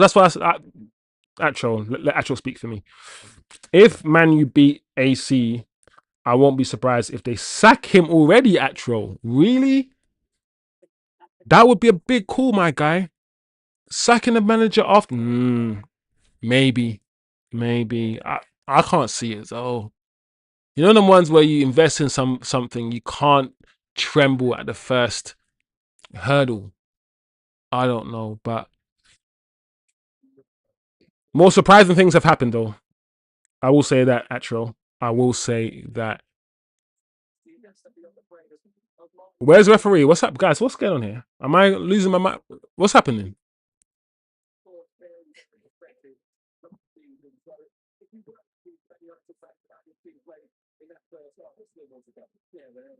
Are we? I just keep. Why is the camera just focused on? Where are the Leeds players, man? These guys don't want to play football. Like, what go on? Some prayer session.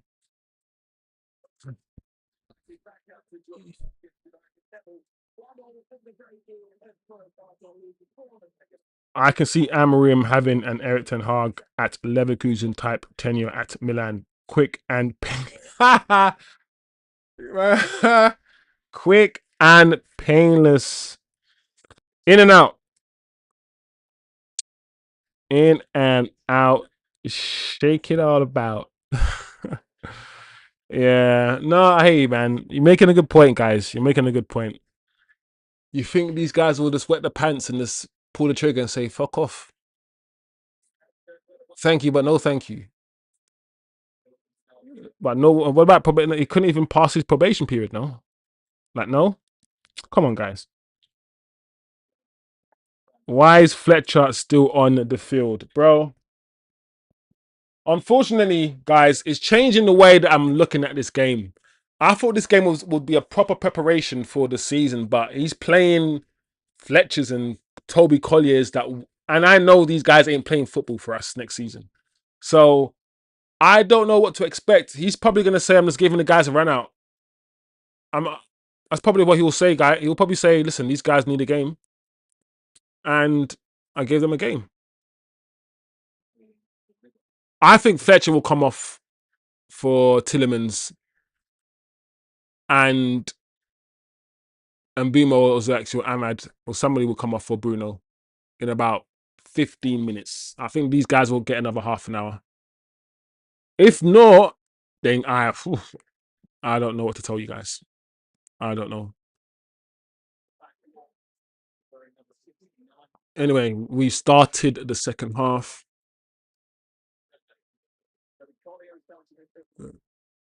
That's good. Okay, that's nice. Back to Fletcher. Let's see what Fletcher and Toby Collier can do. Two young kids.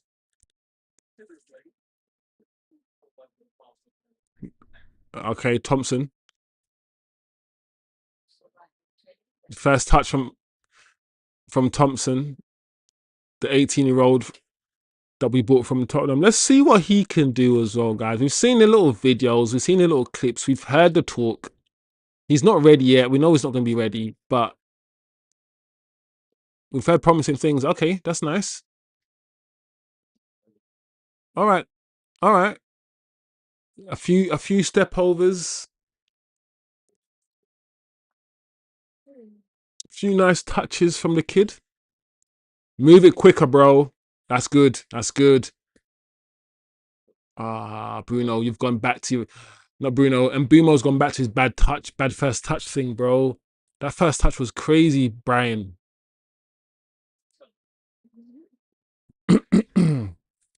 That first touch from Mbeumo was oof, oof, yuck. 10 changes for Leeds, bro.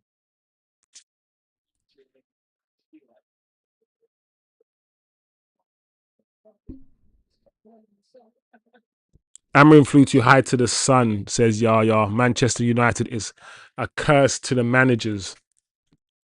Well, not if you're Mourinho, or not if you're good, or if you do well. But in general, yeah. But then again, no. It should be. Yaya, you know me. I'm thinking. Hold on a second. Let me think about that deeply. Jokes aside, I know it's tongue in cheek comment. I know it wasn't supposed to be a serious comment, but I'm like, hold on a second. Ole Gunnar Solskjaer had like 2 jobs after United. After his Ten Hag got hired twice. You thought Amram will never get hired by anybody after what he did, but he got. So I'm like, I don't know. Oh, that's not good. That's not good defending. You have to wake up. You have to wake up. Apparently, these made 10 changes, and we haven't made 10 changes. So I'm expecting Manchester United to be the more cohesive team right now. So please, guys, to start putting our foot on the ball.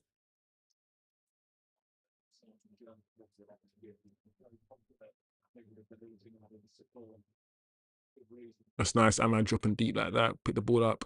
Nobody went with him. It's interesting, that, isn't it? Oh, Ahmad, that ball to Joshua. Oh, bro, that ball. Ahmad is. Do you know what? On a slide, yeah, Ahmad's actually made 1 or 2 passes from that position. The pass he made to Mbumo in the first half, crazy. And that weighted pass there, that's what I'm saying. Ahmad's a 10, bro. He can play 10.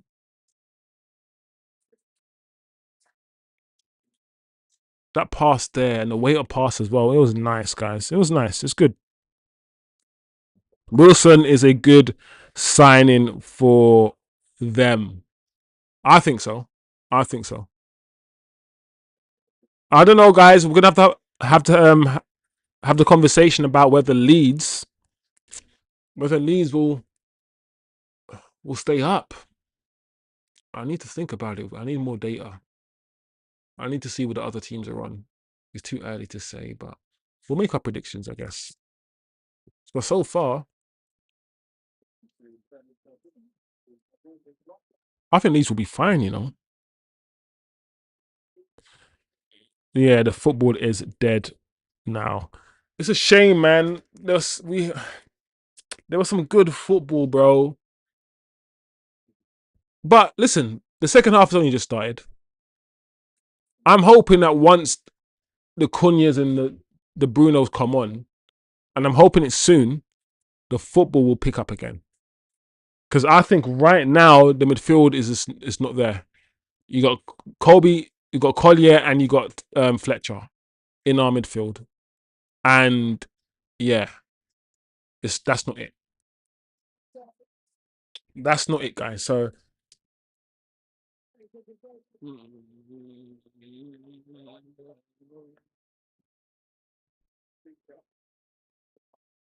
mm, I'm thinking, what is that? Same thing.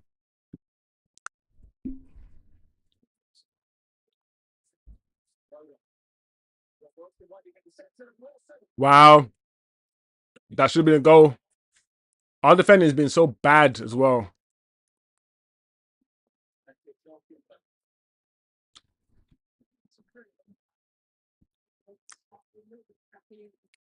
I'm not gonna lie, guys. That's the second time they've managed to get past us on Harry Amas' side and whip a crossing, and there's like 2 Leeds players free in the box. Like, what the hell's happening?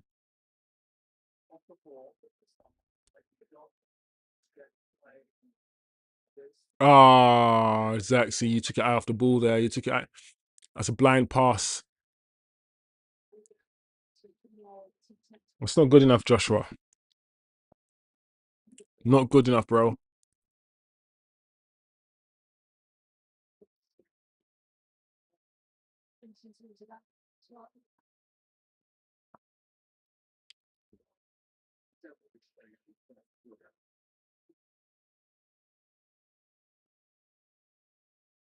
That's good closing down from Dallo. That's why Dallo plays. Every now and again, as much as some players frustrate you, you gotta free your mind and look at the positives about that player. Like, Bruno frustrates me, but I always I don't need to get reminded of Bruno's positives because they're more evident. You can see Bruno's positives. But Dalot is a very physical defender. Like, and the funny thing about Dalot being physical is the fact that we bought him when he was 18 from Porto. And the reason why it took him like 2 or 3 years to break into the team properly is because he was a bit too, fragile. He was a attacking, oh my lord, almost again, that side, that quick winger. Almost again, he was an attacking fullback. Don't forget Dalot was step overs, crossing with his right foot. Step over. And the thing is, his crosses were decent. And we kept saying, "Raw, could we play Dalot on the wing?" So when it came to Dalot playing, when he came to Dalot, and we go Leeds here. When it came to Dalot playing wing back for Man United under Amrim, a lot of us were excited because Dalot was supposed to be an attacking fullback. But I ain't gonna lie, guys. These days, Dalot's attacking he's really bad in the penalty box, bro. He always skies every shot. When Dalot's about to shoot and he's in the penalty box, just know that he's gonna sky it into the flipping rose head.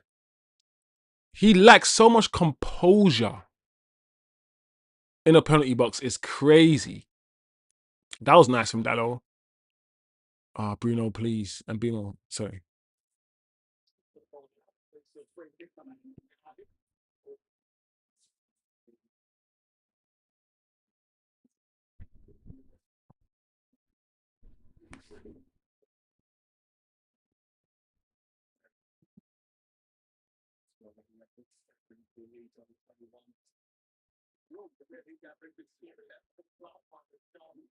What the hell? I can't even see this shit.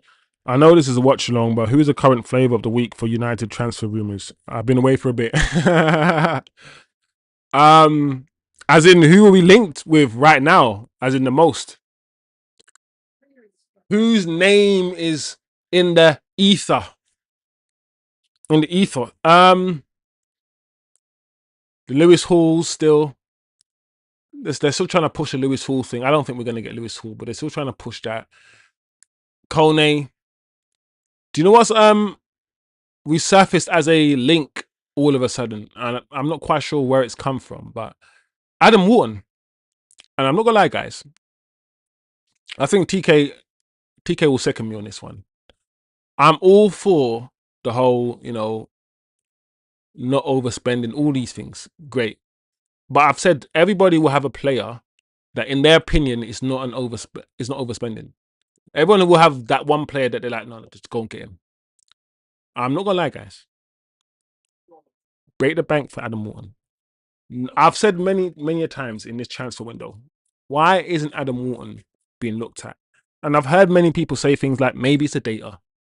Maybe it's the data. Maybe some running stat, some stat about his body. I don't know. I'm hypothesizing.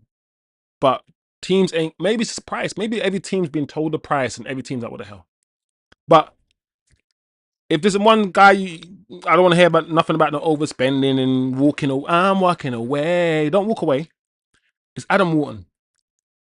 It's Adam Wharton.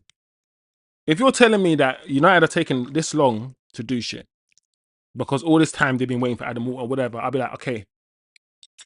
Okay. But I don't know, man. I don't believe the Adam Wharton links either. I don't believe the Adam Wharton links, man. When I believe them thing there until me see it. When I believe it until me see it. Yeah, that's what I'm saying. We did. Oh my lord, penalty. Oh no.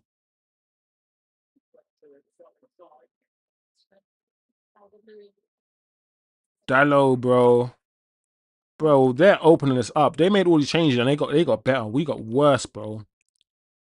Is reality hitting a little bit?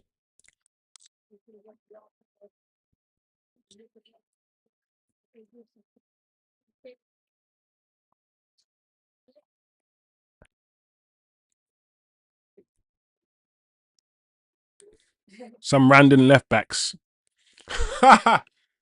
It makes me laugh, We are struggling. Carrick, man, we needed midfielders. Collie and Fletcher, us. I don't understand I don't get it. I usually get what Carrick's doing, but I'm just like, okay, this is one of those ones where I'm like, this is interesting.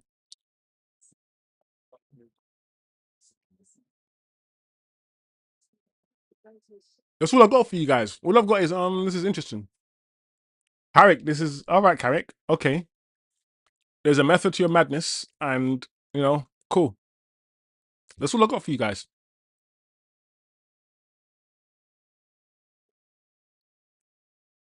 But one way to look at it is this.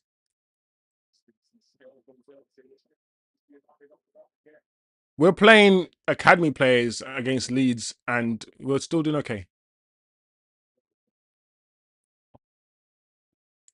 Yeah, let's spin it.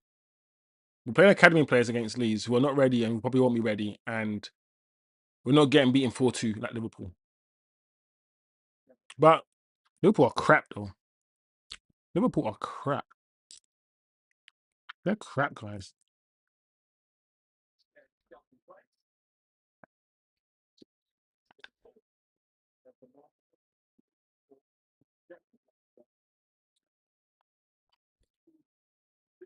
Amas can't even run, bro. Do you know what I realized?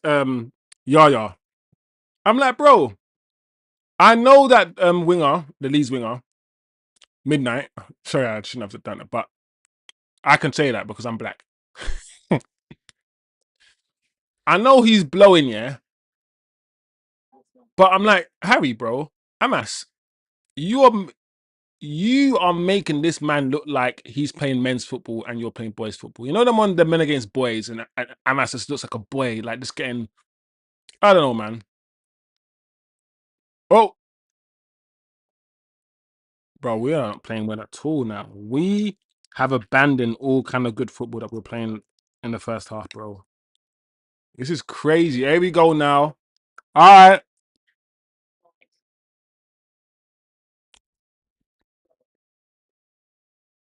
This is what we need. Ahmad's coming off and Bemo's coming off. Fletcher, yep, good.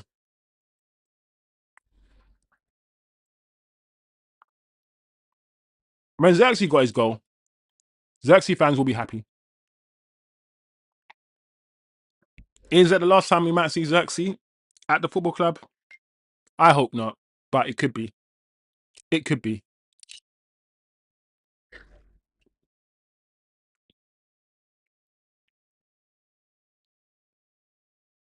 Tielemans on for Fletcher, Konyev, Xerxes, Shaw for Amas. Cool. So what we're doing? Cunha playing up front, right? So Cunha's now playing up front. I knew Carrick was going to play Cunha as a striker. Thompson, so Cunha up front, Thompson left. As he moved Fletcher out to the right, is Fletcher still playing? Oh, no, this is Jack Fletcher. Hold on, what's happening here? Because I'm sure Tyler Fletcher got subbed off. So is Jack Fletcher now on the right hand side?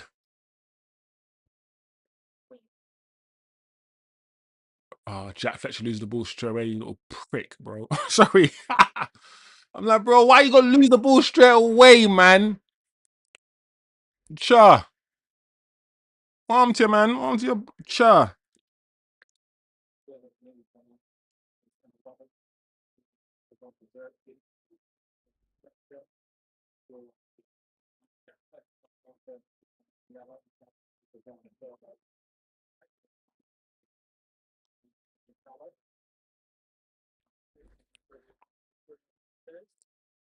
Cunha, man, he's a relax, bro. Cunha, the way Cunha plays football, yeah. I like Cunha. I really do. He is so random, bro. I swear, Cunha, yeah. This guy's a problem, bro. This guy's a problem. But yeah, Cunha would just do some random piece of skill. I don't know, bro. He's so maverick, and as silky as Cunha is, yeah, he's actually also very unorthodox. You know what I mean? He's actually unorthodox. He's both silky, but how do I say it? He's a new breed of Brazilians. He's the Anthony breed of Brazilians, where their silk is not the same silk as the Robinhos or the Denilsons and Rivaldos. It's not the same slickness, but it's still there. But it's a bit it's a bit clunky. It's a bit clumsy. It's a bit unorthodox. It's a bit pace and powerish. It's a mixture of like Brazilian flair and the sort of like the colonization of football in the sense that everyone wants to play this pace and power, and the pace and power things is infecting every league, bro, and try to replace the technical football. Yeah, man, these new Brazilians, bro. Hey, that's not bad cross from Thompson. If there was a striker in there, that's not, but it's not bad. We haven't seen too much of Thompson, to be fair.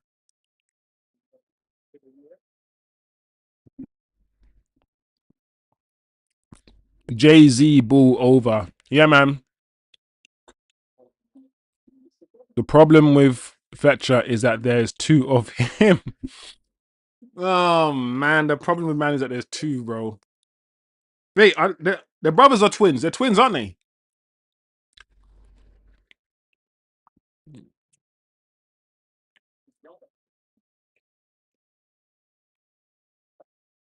I've been told, yeah, that Jack is better than Tyler of Cunha, bro.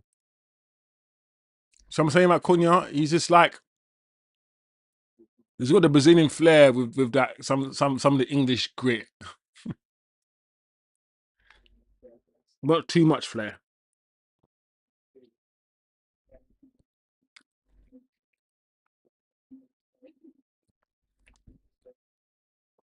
Look at Masraoui, boy.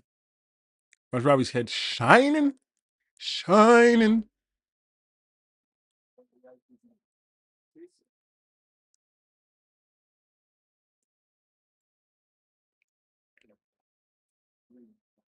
You know what? I haven't even noticed Tielemans too tough. Ah, it's not. Oh, that's a decent ball from Tielemans, but I feel like Bruno didn't know. Like, who was it for? Bruno or Thompson? Yeah, this game is not that enjoyable anymore, guys. It's weird, and it's important for us to see this because I've been on cloud nine, and you know what can you take from one game? But this is Premier League quality, and like I said, you know, patches in the first half we look good.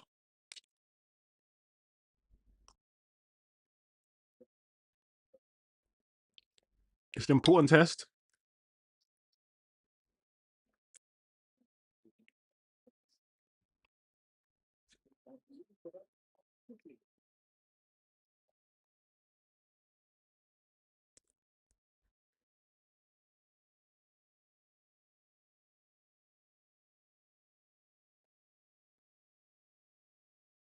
That's good. Was that Collier?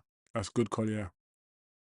Tielemans was forcing him to turn. Tielemans, every time he gave the ball to Tielemans, Tielemans just giving the ball back and be like, bro, the space behind you, bro, just turn. It's okay.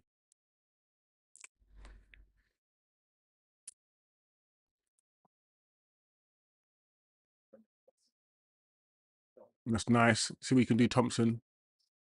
Take your time, bro. Ah, you didn't need to cut back so early. Thompson's shy, but he's nervous. You didn't need to cut back so early. He could have pinned his defender back a bit more. Because the defender was, you know, when the defender is retreating, and keeps going backwards, and you can see they're doing it. Just edge forward, just keep going. You got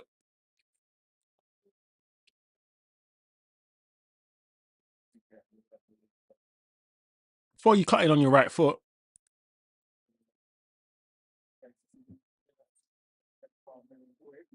This is nice. This is much better possession. Flipping out. How long have we like not had the ball for?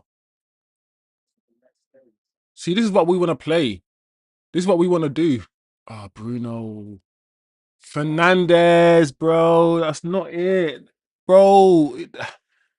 I want to be inside Bruno's head, bro. Oh wow, wow, Lenny, get back, get back. Nice.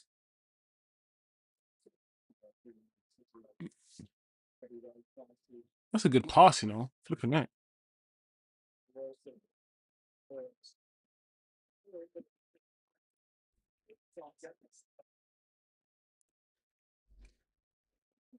Mm.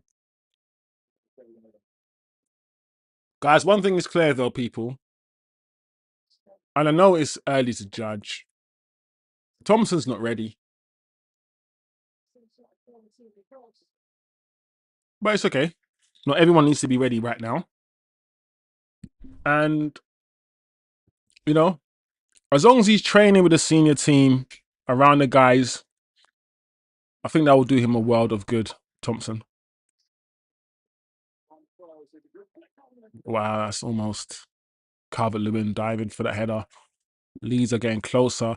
I mean, Leeds have probably been the team closest to scoring a second goal, especially since the start of the second half.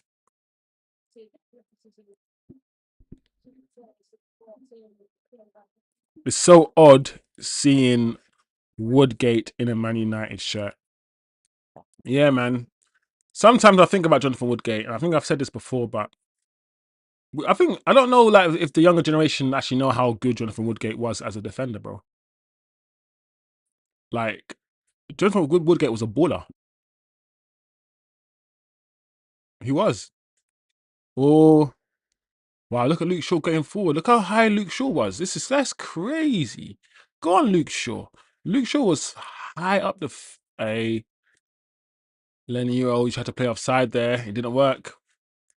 Goalkeeper's ball. Good. Well done. Back to Tielemans.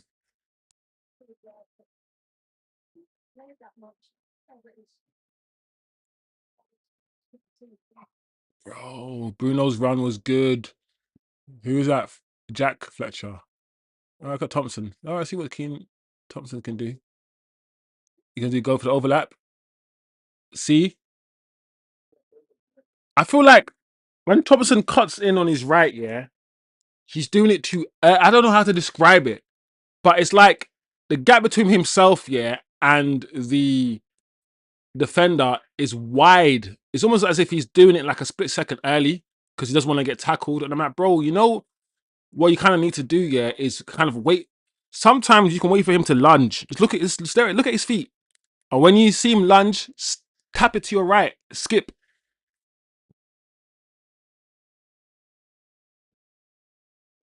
Anyway, Tielemans corner. Oh, another corner. Is that another corner? Yep. Yes, it is.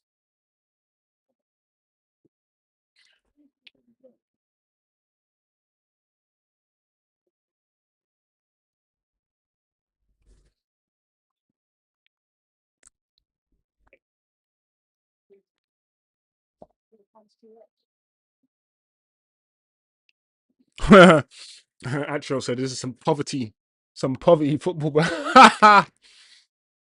Football on poverty settings, man. We're hungry out here, man. We're starving out here. Yeah, guys. Yeah, this football became sad quickly. It became sad very quickly. Wait, that's a flipping another corner, bro. That's easy to see, man. Come on. Even I saw that. I'm like, didn't it come off? Come on, ref. This ref's a bastard, bro. Yeah, one more like, people. Smash the likes, people. If you love Man United, you know when you go on Twitter and they're like, if you love Man United, no Man United fan will scroll past this tweet without liking it. I'm like, what is? If you love Man United, I don't know why I've got the Donald Trump face. If you love Man United, smash a like. If you love Man United, eating the dogs, they're eating the dogs. So buy my gold, Man United toy. for $1 million. And if you love Man Utd, so dumb. Smash a like, people. Smash a like, people, for real though. Come on, Tielemans. All right. Come on, guys. Keep moving. So slow. Speed up, Tielemans. Yeah. And then back, one touch. Good. And again. Back to Tielemans. It's back to him. It's cool. I don't mind that. Oh, Tielemans again, bro. That part. Tielemans, yeah, has given the ball away twice, yeah. Needlessly. In like space of 3 minutes, actually. And I'm very surprised. I'm like, bro, I ain't gonna lie, bro. You're supposed to be the guy, bro. You're not supposed to do that.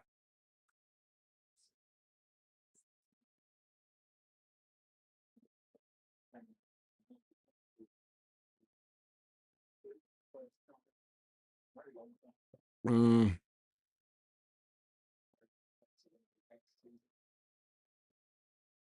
well done. Well done. Nice, Tielemans. Good, Bruno. Good. Good. Good. Ah, Thompson. Ah, touch was crazy. It was a bit high for him, to be fair. The ball was high for him. But I wanted him to just touch it. Thing is, he didn't even bring it down. He could have kept it in the air, touch it, and then volley. You know them quick ones? You know the ones where the ball's in the air and just like touch, bang. You could have went touch with the side foot, then with the laces, bang. That's what I would have done. Ah, Bruno. Bruno. One thing is for sure, yeah, is that we are struggling to get the ball in that 10 position now. Or we have been over the last, since like half an hour. Whereas before, it's like I said in the first half, we were playing in Leeds half, pinning them back. We haven't done that in the second half at all. We haven't done that.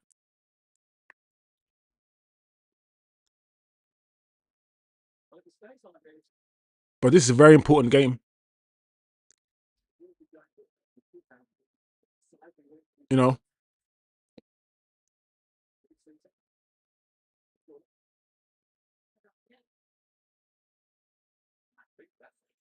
this Leeds team has been decent in pre-season.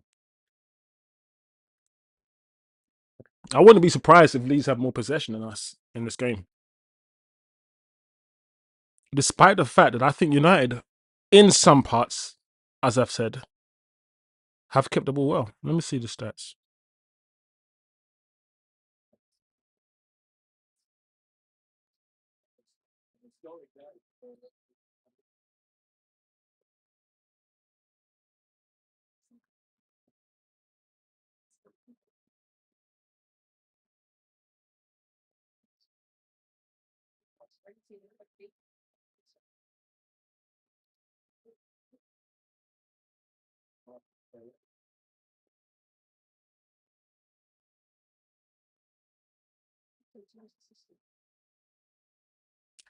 It's interesting.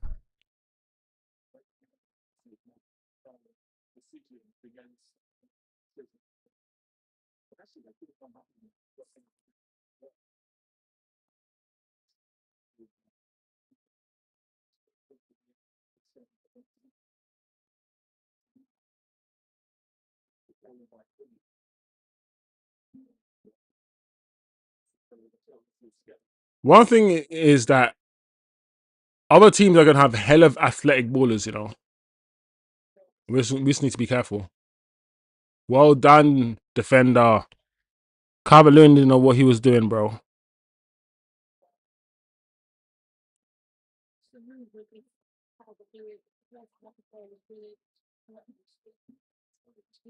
No, I lied. United got 60% possession.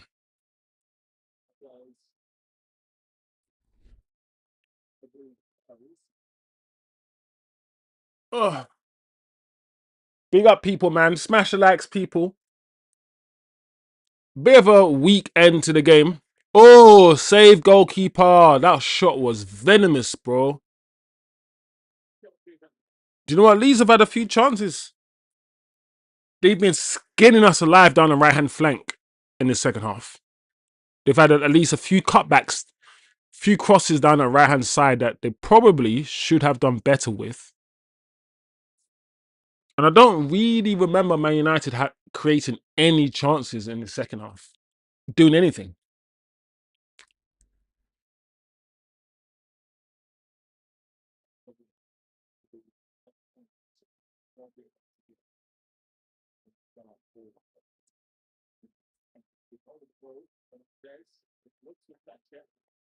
Is Fletcher is the Jack Fletcher actually a winger, or the British?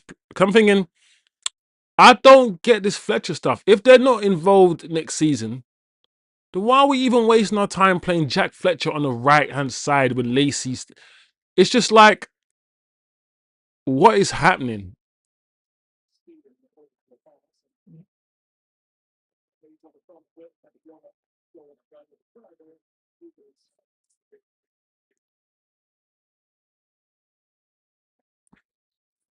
I think from a personal standpoint, guys, I am disappointed with the team that Carrick has played today. Doesn't matter. Carrick doesn't care if I'm disappointed or not. What does my feelings matter? But just from a personal standpoint, I feel like I thought, my expectations weren't met. That's it. I thought we were going to have a strong first team and get at Wolves Leeds today. And we didn't really. So I'm disappointed in that respect with today's performance.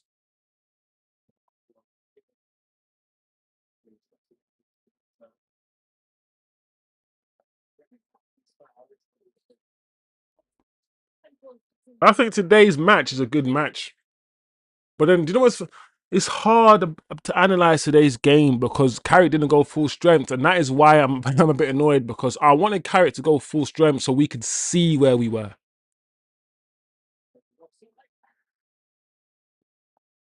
I wanted Carrick to go full... Bruno's offside there. Lucky. So we could fully assess where we were, because we can't assess where we are if all the preseason games we keep changing and chopping and not playing our first team, and we've only got one game left. So I thought this game was a game where I could be like, cool, we're starting our strong team, we're starting Tielemans, we're starting whoever we need to start. We're playing the Leeds team who are also in the Premier League. I can fully now see, let's see where we are. But because we didn't do it, we're still like, but where are we? Are we still... I don't know. And that is probably where I am. I'm just disappointed that we didn't treat this game seriously. We treated it like a friendly game. It is a friendly game. So I'm not saying Carrick did a wrong thing, because there's no right or wrong here. I'm just giving you my perspective on what I wanted, selfishly.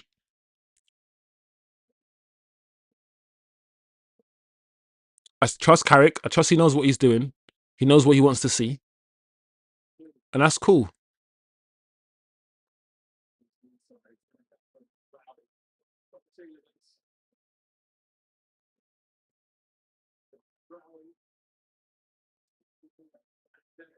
Unlucky Mazraoui. What's Carrick talking about with Steve Holland?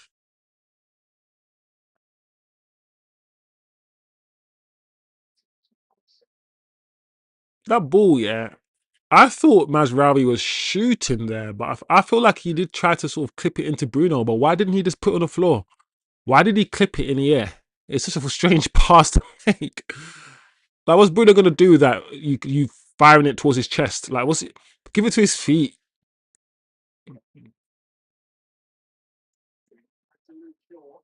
Bro, there's nobody in the box.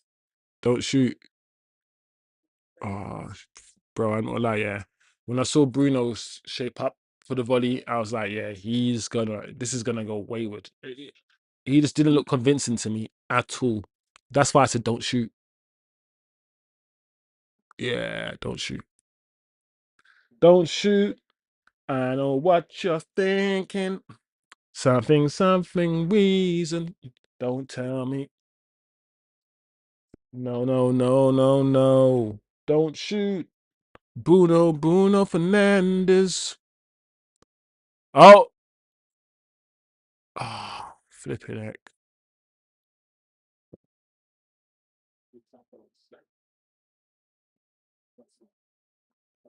Well done. Give it to Thompson. Give it to Thompson. On the left, Collier. Oh, bro, the pullback.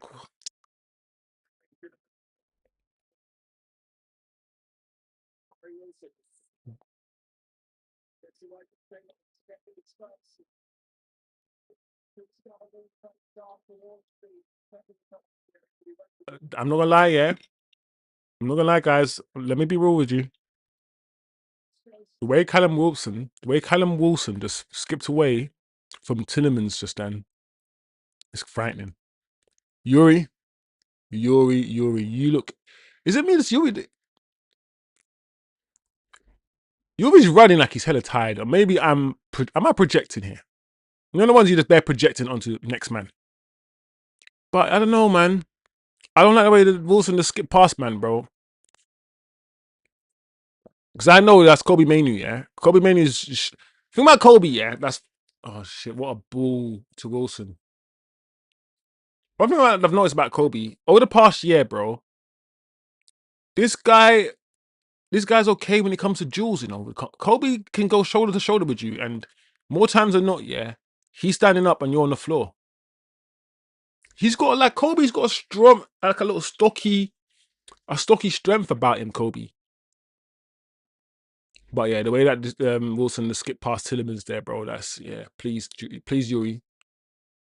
Please, Youri. You know, Casemiro was Casemiro, and we had that with Cass, and I love Uncle Cass, but bit too much, skipping past Cass. Yeah, and Cass used to love them last minute lunges, bro. Cass loved the scissor tackle, that lunge, because he knows he ain't keeping up with you. So Youri, I'll give you that one. I'll give you that one, bro. Bruno, bro. Do you think about Bruno there when that Bruno passed the ball back to Shaw? There was nobody anywhere near Bruno. My man could have turned with the ball. Cunha, bro, you got to release the ball, bro. Cunha, look, left. Thompson. Yeah, man, you take too long. Oh, lucky Bruno. Crossbar. Bro, Thompson was free. One thing about Cunha as well, yeah, that I've always noticed that, you know, sometimes some players, yeah, you got to take the bad, innit? Like Bruno, you got to take the bad with him. Cunha, he can be a bit head downish. Sometimes he can be a bit head downish. And we used to complain about the likes of Rashford, for instance. Rashford is very head downish. Rashford is one of those dribblers that needs to see his feet to dribble. You know, when you like the next level, there's different levels of dribblers. When you get to like Messi and Neymar's level, and Ronaldinho and these guys and R9, you don't always need to have you don't need to look at your feet, because you just know where the ball is in relation to your feet. You can do your step overs and all these things. Then the level below that is, do you know what? Every now and again I got to look down just to make sure that what I'm doing. And then there's Rashford, who's like head down. Well, hold on a second. Youri, is that Youri again? Youri's not having a great game, is he? A few weird moments from Youri Tielemans there. All right, Leeds are playing with fire, boy.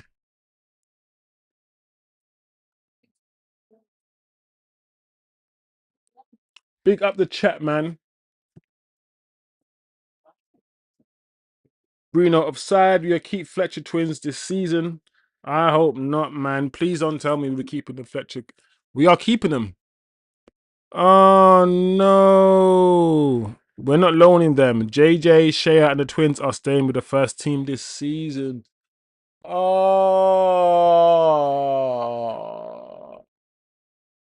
Oh. Do you know what the obvious thing is? Staring me in the face. I kept saying, why are they playing here in this match if they're not even going to be involved in like this season? Why they're definitely not going to be involved. They're not good enough. So, and I kept saying it, but the obvious thing is they're playing because they are going to be involved this season. I just didn't want to believe that, because I'm like, no. No. Come on now. Come on now. Don't lie to me, baby. You're lying. So what does it mean? If you got a squad of like 30 players or something, or whatever we have, and 2 of those spots are taken up by the Fletcher twins, then are we not going to make any signings? What the hell? Because if we get the midfielder we need, and we've got like 6 midfielders and 6 attackers and shit, then why? Oh man, do you know what? First and foremost, Fletcher twins, well done, I guess. You know, you're in the first team now. You're going to be part of the first team squad, apparently, according to But what does it mean? Oh, bro, Fletcher, you got to pass the ball, bro. You had to pass it. You got T-man up. Ah, Mazraoui. Why did Mazraoui shoot as well, bro? When Mazraoui is doing all that juggling, bro, I was thinking, Mazraoui, you're gonna shoot on your left, innit? Look at Cunha again. Cunha, bro. To be fair, yeah, the first half of the season, Cunha frustrated the way he's frustrating today. But for the second half, he came alive. That's why I'm like, Carrick, I beg you, Carrick, give the Tielemanses, give these guys as much time as possible, bro, because Tielemans looks tired. Like, even the way Tielemans is passing the ball, it wasn't crisp. Fans is running on.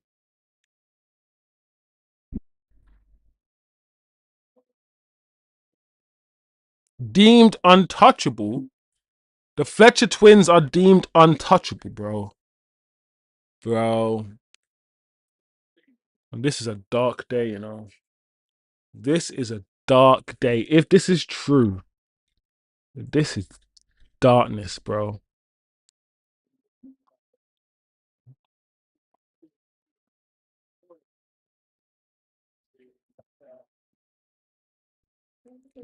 Do you know what? Everyone has a breaking point, yeah. Everyone has a limit, yeah. And to be honest,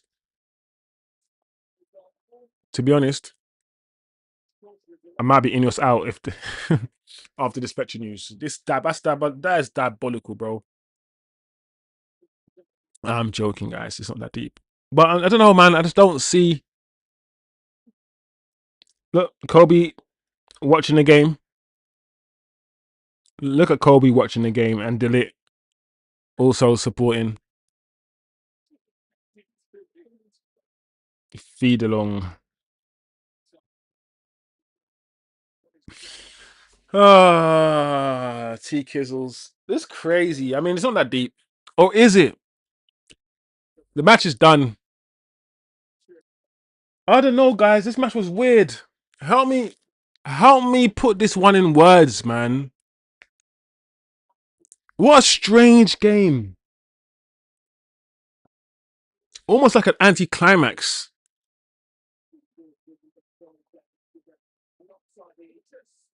Wait, hold on. Is it penalties, like you said? Wait, is this game going to penalties or what's happening here? Yeah, guys. Yeah, that pitch invader was nuts. So the game's over, or are we going to penalties? I don't know. Yeah, guys, I don't even know how to put that game. It's like, yeah, it's going to penalties, guys. Flipping heck. I'm not gonna lie, I'm ready to finish the game. I'm ready to end the game. This game's a nothing game. And I think that's what it is. Even though it's preseason and it's still always going to be a nothing game, I wanted it to be a bit more. I wanted it to be a bit more. That's the issue. I wanted to see the first team and I wanted a bit more urgency. I wanted better football. In the first half, you got a glimpse, but then I got to remind myself that we were playing with Xerxes and the likes of Ahmad and all these guys. Tielemans came on and he didn't actually look that great. He didn't have the urge for some reason. I don't know what it was about Tielemans today. In the little cameo he had, it was just like he was going through the motions. Like even when he was passing the ball, yeah, he wasn't fizzing it into people's feet and he was getting intercepted because he wasn't putting enough power into some of his passing. And he looked very lackadaisical in like how he was playing today when he came on for the last 20 minutes. So it was, I don't know, it was a strange game. Yeah, Tim, there's penalties, bro. It's a weird, that's made the game even weirder. This is what I'm saying. It's a strange game because the game's gone to penalties, bro. Like what? Who cares about penalties? Why is it going to penalties? It's a friendly game. Nobody cares. Let's end the game. So I don't know, people. I feel like the news that the two Fletchers are going to stay probably might not matter if we get. The reason why I'm a bit scared about that news is now I'm thinking, does it mean that we're not going to get another midfielder because we got two Fletchers now? All of these connotations are now flooding into my mind and it's causing me to react the way I'm reacting. Negatively. Because my mind is always let Ineos cook, get the third midfielder. I don't want to see no Fletchers in the central of the midfield, bro. I really don't. Now I'm being told, whether it's true or not, that they're part of the plans. They're going to be in the first team. All these things. I'm now starting to get a bit scared. I'm shooketh. I'm shooketh. So we'll see. What does it mean that somebody's in a squad? Anyway, you can only have, how many people can you have on your bench? Is it like 8 or something? How many people are you allowed on the bench? You're allowed 5 subs, I think 8 on the bench or something. And on any given match day, 8, 9, 10, or however many subs, one of them can't be Fletcher, bro.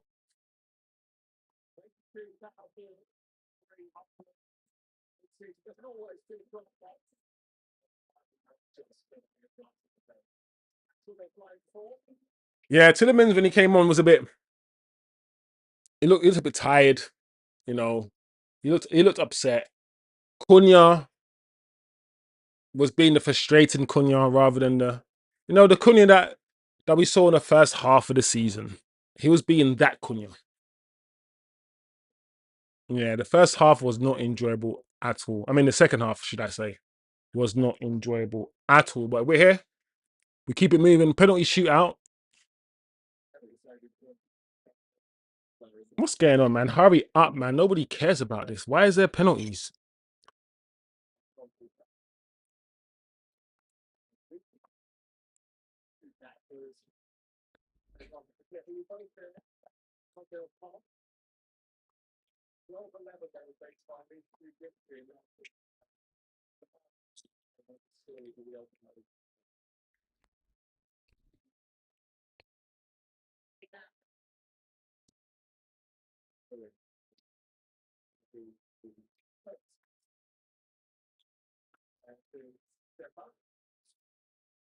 What a bomber.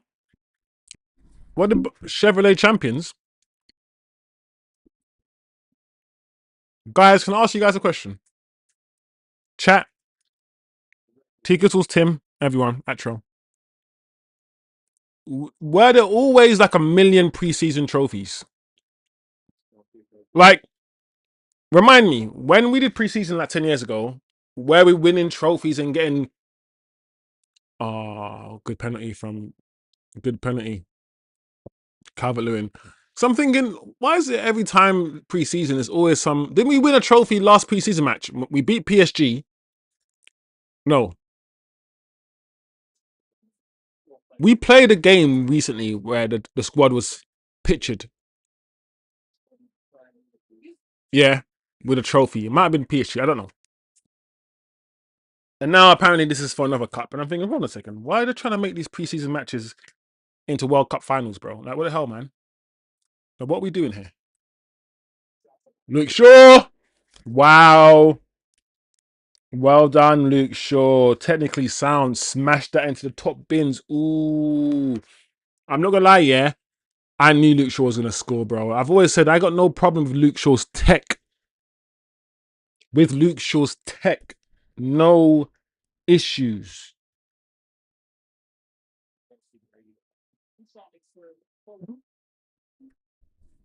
I don't know in Fergie's days, guys, if, and I might be wrong, you know, when sometimes you have rose tinted eyes and you look back at the history, like, oh, in those days, we never, I don't know, maybe I'm wrong, but I don't remember having. Well done, save me. Me. Anyway, yeah, I don't remember too many preseason trophies, bro.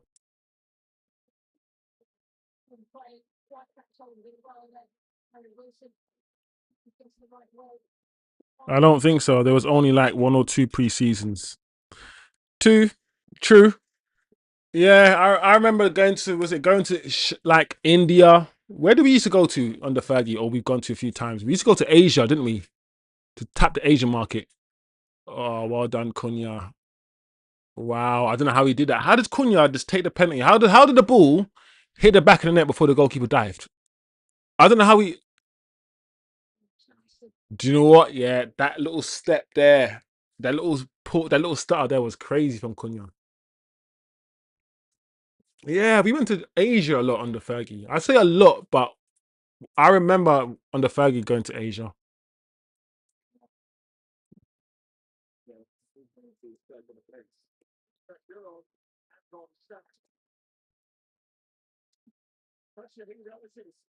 Scored.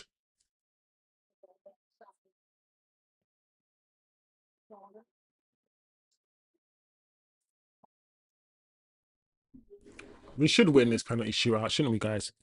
Big up. Kiemba Fred, is Rashford back?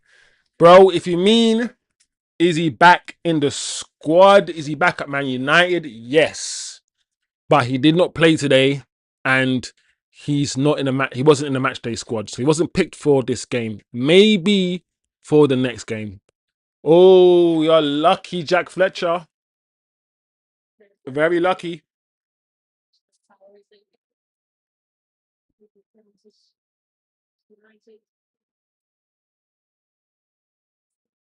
But I'm glad these youngsters though are getting a little run out.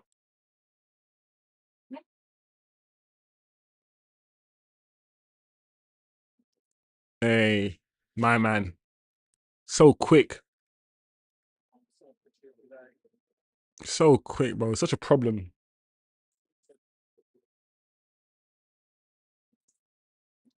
Yeah, Kiemba, bro.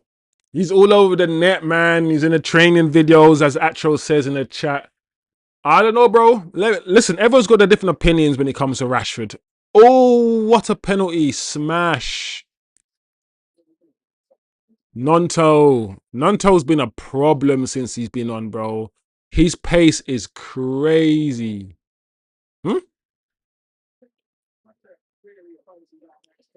Kiemba, shirt number 14. He's shirt number 14, bro.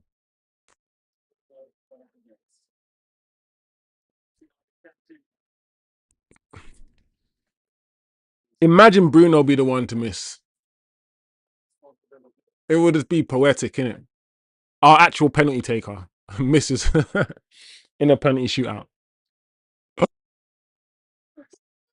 I knew it, to Bamba. This guy smiling. I knew it. I had a feeling. I said, you know what? This guy's gonna miss. He's smiling, bro. I'm telling you, if Pogba would have missed and then started smiling afterwards, the people would have got angry, bro. I get it. It's that uncomfortable. It's that nervous smile. It's that, man, I can't believe I missed that shit. But I just had a feeling. I was like, do you know what? The way that these players have been playing since they came on, the Brunos, the Cunhas, these guys came on, and the Tielemans, these guys came on the picture and they were rusty as hell, bro. You can tell they're rusty. And I thought to myself, do you know what? Bruno's gonna it like, and listen, in the wise words of the Rock, it doesn't matter. It doesn't really matter. What a penalty again. Every penalty is in top bins from Leeds. Listen, if Leeds beat us as well, Leeds can start the season saying, listen, we beat Liverpool, we beat Man United, we beat all these teams in pre-season, boy. Who's taking the last one? The Tielemans. Please don't let it be Youri Tielemans. He's gonna miss. Tielemans. I knew he was gonna miss, bro. These players there that came on the pitch in the second half, yeah. Tielemans, yeah, his face here looks like airbrushed. I will say Tielemans, yeah, he's got that face, but there's no spots, there's no wrinkle, there's no nothing, bro. Just airbrushed. Ah, he scored.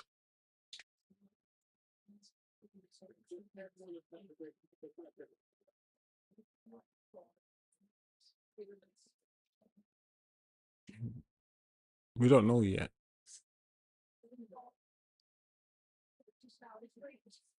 Ah, he scored. All right, we have to keep doing this penalty thing, then, people. Right? Nobody wanted this shit. Nobody wanted this, bro. Even the players are like, fucking hell, man. Can we go home now? Shit. Nobody wanted this shit. Oh yeah, crossbar. Justin. Justice has been served. Justin has missed.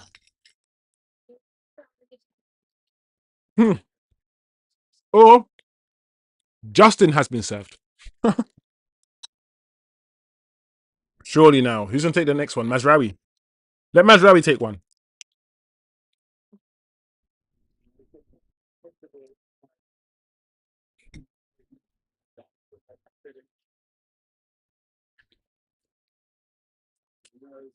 I knew it.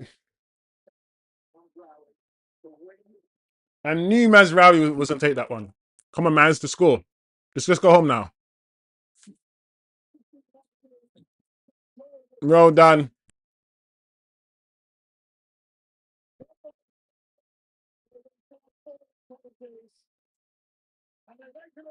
Well done, Mazraoui. That's it, guys. All right, let the dopamine of winning the game that doesn't even matter flood in. Get a bit happy. We won the game. You know, the game wasn't a great game, but we still managed to win. Let's feel some positives. You know, this Leeds United team slapped Liverpool 4-2. We didn't play well today. Definitely not in the second half, but we still managed to beat them. Even though we're still looking at performance, let me feel this dopamine. Let me gas myself out a little bit. Yeah, baby. Oh, penalties. Shameless. We beat Leeds. Yeah. Done though. You got to do the Obafemi walk sometimes. You know, sometimes you got to, if you're 6'5" like me, you got dun dun dun dun dun dun dun dun dun. Anyway, you do the Jamaican shoulders. And your shoulder for ya, fling. And your shoulder for ya, fling. Hey, and your shoulder for ya, fling. And your shoulder for ya, take for yourself. For the living man, take for yourself. Oh, some of them bad mind, some of them bad mind. Take for yourself, then bad mind. We're gonna win the league. We're gonna. Right, seriously, guys, I don't know what to say. It was a weird game. What did we learn from today's game? What did we learn from today's game, though? Because I'm like, I feel like this is one of those games, yeah, where it looked like we were on a right track and we were playing well, Santos, all these things. And today's game was like a pit in the road, a bump in the road, a pothole. It's like, oh, okay. All right. Fletchers are staying. Fletchers are being integrated into the first team and now playing with the first team now. Okay. We're not playing our full strength team. Okay. I don't know. It was just like Leeds United looked okay. We didn't keep the ball that well in the second half. We saw little glimpses of weaknesses of Santos. I feel like these are good things. I feel like, you know, when you just had a good time sparring, yeah, with your sparring partner, and you know your sparring partner now, and you like for a month the sparring is all cool, and then your coach says, okay, cool, new sparring partner, and you're like, shit, he's just, you can't like read read him. You can't read his punches anymore because everything's brand new.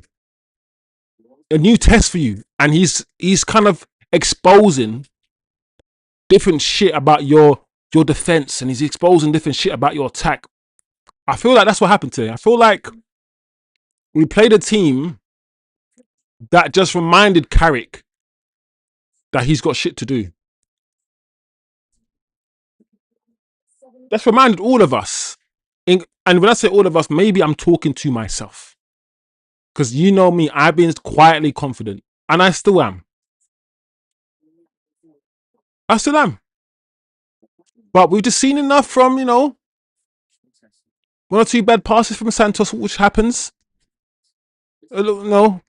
Cunha's first game, actually. No, in fact, let me be true a little bit on Cunha. This is his first his first 30 minutes of football because he didn't play in the last game. Right? The Fletcher, Tyler. Today, I don't know if he didn't sell himself to me today. You can go back to the shop. I'll return Tyler. Maybe keep Jack and return Tyler. How about that? Or how about we just use a machine and combine them together? So we only have one and it doubles the power. How about we do that? We put them both in the machine and we combine them together so we only have one. And it doubles the ability of that footballer. So we're good. Do you know what, yeah? It must be so sick, yeah, having twins, yeah, and they both play and they both started for. Like, on the flip side of it, it must be crazy. That must feel nuts. You have twin boys. Both of them happen to be good at football. Not one of them said fuck football. And the other said, all right, well, that's you. I'm going to play football. My dad played. Nah, both of them said, no. We're going to do this shit. And they both play for Man United. And they only play for Man United because their dad did. I'm playing. I'm not going to put that out there. Let me not put that out there. I'll allow you. You know the ones where you kind of did put it out there, but I'll allow you guys to run with it. Go to Twitter. Go to the far reaches of the world and spread it. The Fletchers are only there because of their daddy. And I never said it. But I did say it. No, I'm joking. But yeah, this was a game that I'm hoping exposes certain things. The big boxing match hasn't come yet. You're still sparring, but you've realized that your right jab is shit. Or your left hook is crap. Or whatever it might be. It's still pre-season. We need another midfielder. Mason Mount is injured. And from what I've seen, the Toby Colliers and the Jack Fletchers, I don't know if they're ready yet.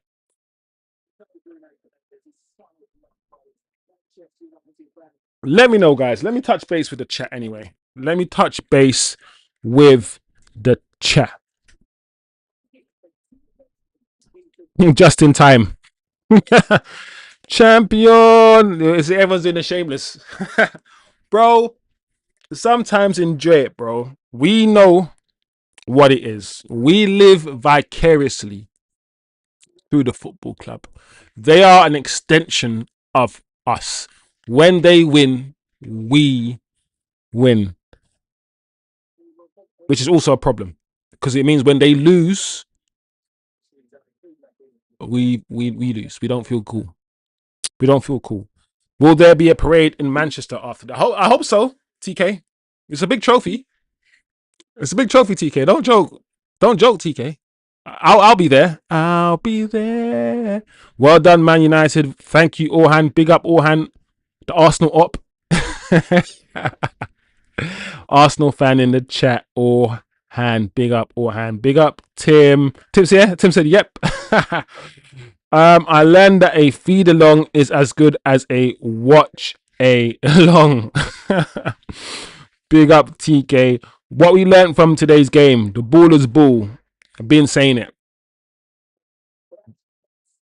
Also, what we've learned from today's game, as much as when we can keep the ball. The problem is this.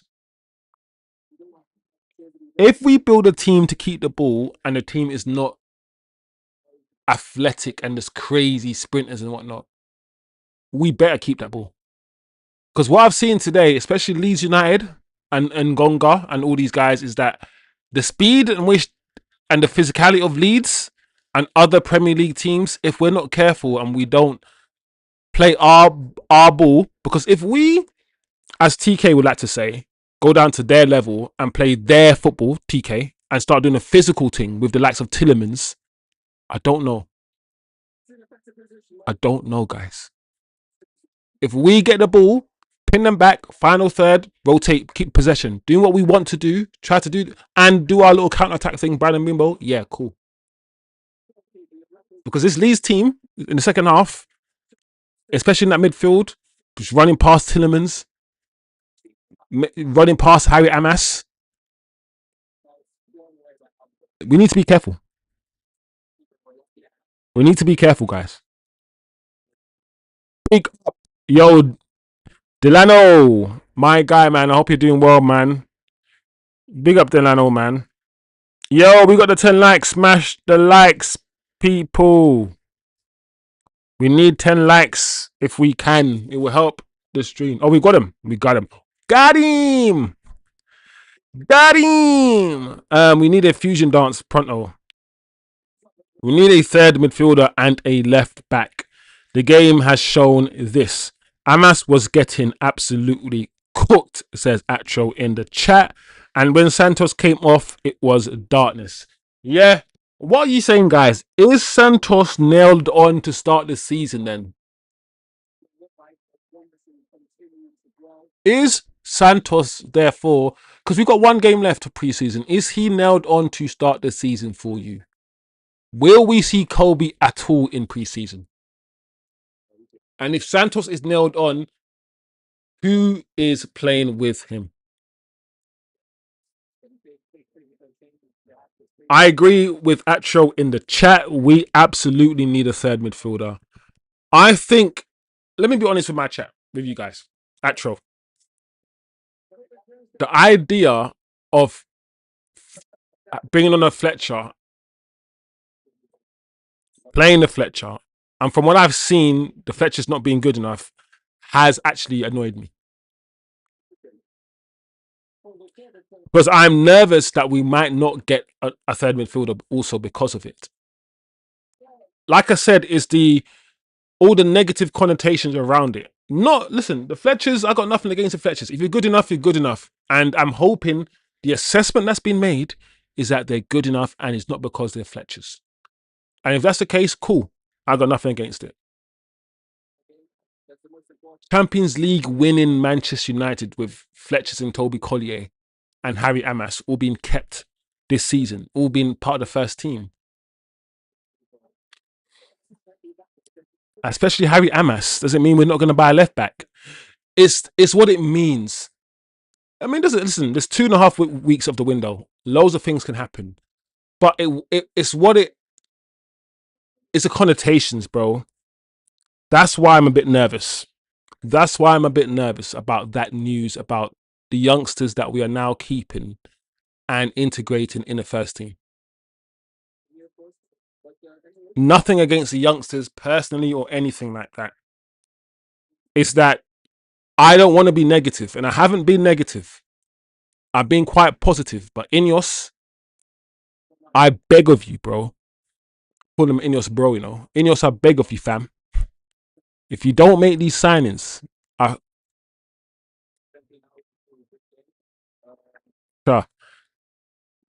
yeah. Yeah. Well, that's all I'm saying. That's all I'm saying, bro. Because you cheap, broke ass billionaires, I've kept my foot off your neck, off your necks. Every other content creators have been on your necks all summer, bro. Every video is you guys are the worst pieces of shit. Every video is something negative, and I ain't really been that way. But get the fucking side. Don't be promoting these. Listen, Harry Amas and all these guys, keep that shit away from me.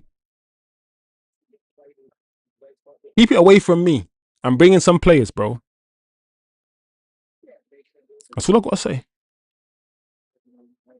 Because Chosen might be knocking at someone's house. No, I'm joking. I can't say that on YouTube. come to Sir Jim's yard and shit. You don't forget what was going on with Woodward when they went to Woodward's yard, bro. Man United fans were wilding, going to Ed Woodward's yard with his. Now the kids weren't there or something, but there were people saying that the news was fake, and it's because Ed Woodward was trying to get a bit of good press, and he faked the whole thing. But I don't know. I'm not a conspiracy theorist. Who do you think the best youngster is, Eddie? Who do you think the best youngster is? Well, you gotta say Shea. If you're gonna classify Shea as what's a youngster, you know me, I'm gonna be anal. I'm be like, what's a youngster? We'll define it. But I will say Shea Lacey. I think Shea Lacey is clear technically of all of these guys. I'm not gonna include JJ in assessment. He's 15. Like JJ, yeah, Shea for me is a bet. If the question is who's the best youngster, it's Shea Lacey. Yeah, we still need players. However, the season is starting soon. Collier and Fletcher brothers are simply not good enough. I agree, Eddie, bro. That's why I'm like, let me not dwell on it. Let's not talk about it too much. Let's move on, because I'm just gonna be negative about it. And there's no point in just being negative all the time. You know me, I want to be positive as well. So guys, let's talk about the positives. Let's talk about it, because those are negatives. I wasn't impressed in the second half at all, and we got work to do for sure. But let's talk about the positives. Some of the football that we played in the first half was beautiful, absolutely beautiful. We were at some times sourcing in that first half. I was excited, happy. I was purring, bro. I haven't seen that kind of ball in ages. I like the fact that we were so fluid in our movement, bro. Ahmad was the best. Ahmad for me is Ahmad that picks the ball up from the back from the defense like a number 6 and then drifts back over to the right hand side. Ahmad, when he was a wing back, because he was a wing back and he was already a defender and he was already deep, he used to kind of pick the ball up from the back four sometimes when he played under Amrim, and he would influence the game by just popping up here or there, because he can operate in tight spaces. You can't get the ball off Ahmad in tight spaces. Just don't try it. There's no point. And I love that he was dropping deep. Xerxes was dropping deep, doing his thing as a second striker. You saw Brian Mbumo drifting over to the right, Ahmad drifting to the left, Dorgu playing up front. The understanding and the appreciation of space and the way that we moved the ball and interchanged at times in the first half was really, really good, bro. I haven't seen football like that in a very, very long time. Very long time. Because even Carrick's fluid front three, when he came in and he did a Cunha, Mbumo, Ahmad, fluid front three, even that, I mean, Mbumo and Ahmad exchanged, and Cunha might have drifted in the middle, but Ahmad didn't go over to the left. And it was fluid, but the front four wasn't fluid, because Bruno still stayed as a 10. But the front four in this game was fluid, because Xerxes was a 10, and Xerxes was also drifting out wide because he feels comfortable out there. Xerxes loves the left-hand side. He loves the left-hand side, Xerxes. So, loads of positives. Santos played very well. I loved Euro and Heaven. I think out of the defenders, they didn't do anything. I don't remember Heaven and Euro doing anything wrong, guys, in the first half.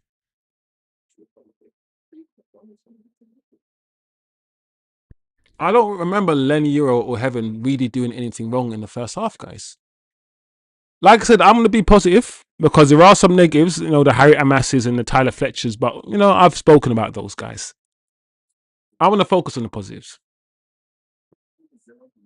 So we've seen what we can do, and I'm sure Carrick played those players for a reason. We've seen what kind of ball we can play. We can win the ball back high. Santos can help with that.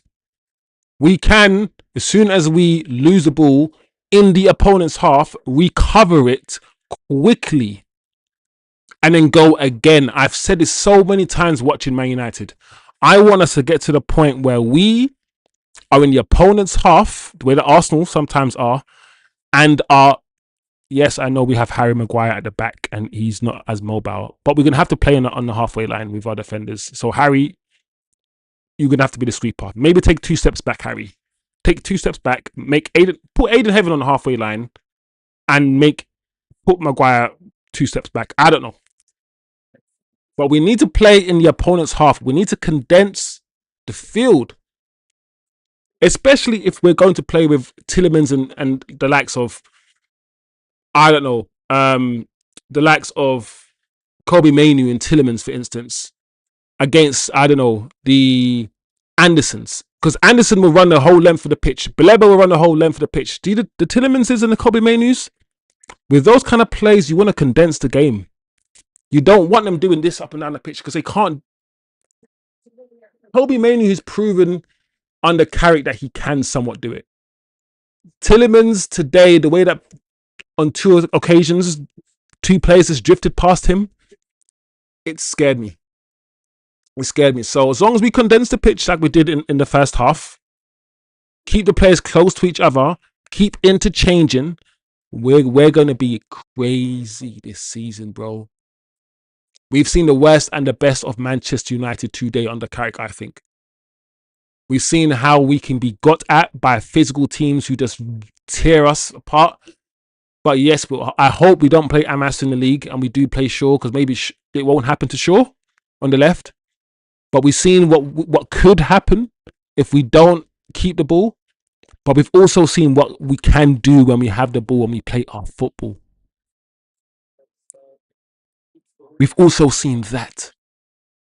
So that's probably how I will completely contextualize this. Good and bad things we've seen, which is what you're supposed to see in pre-season. Expose the wound, open the band-aid,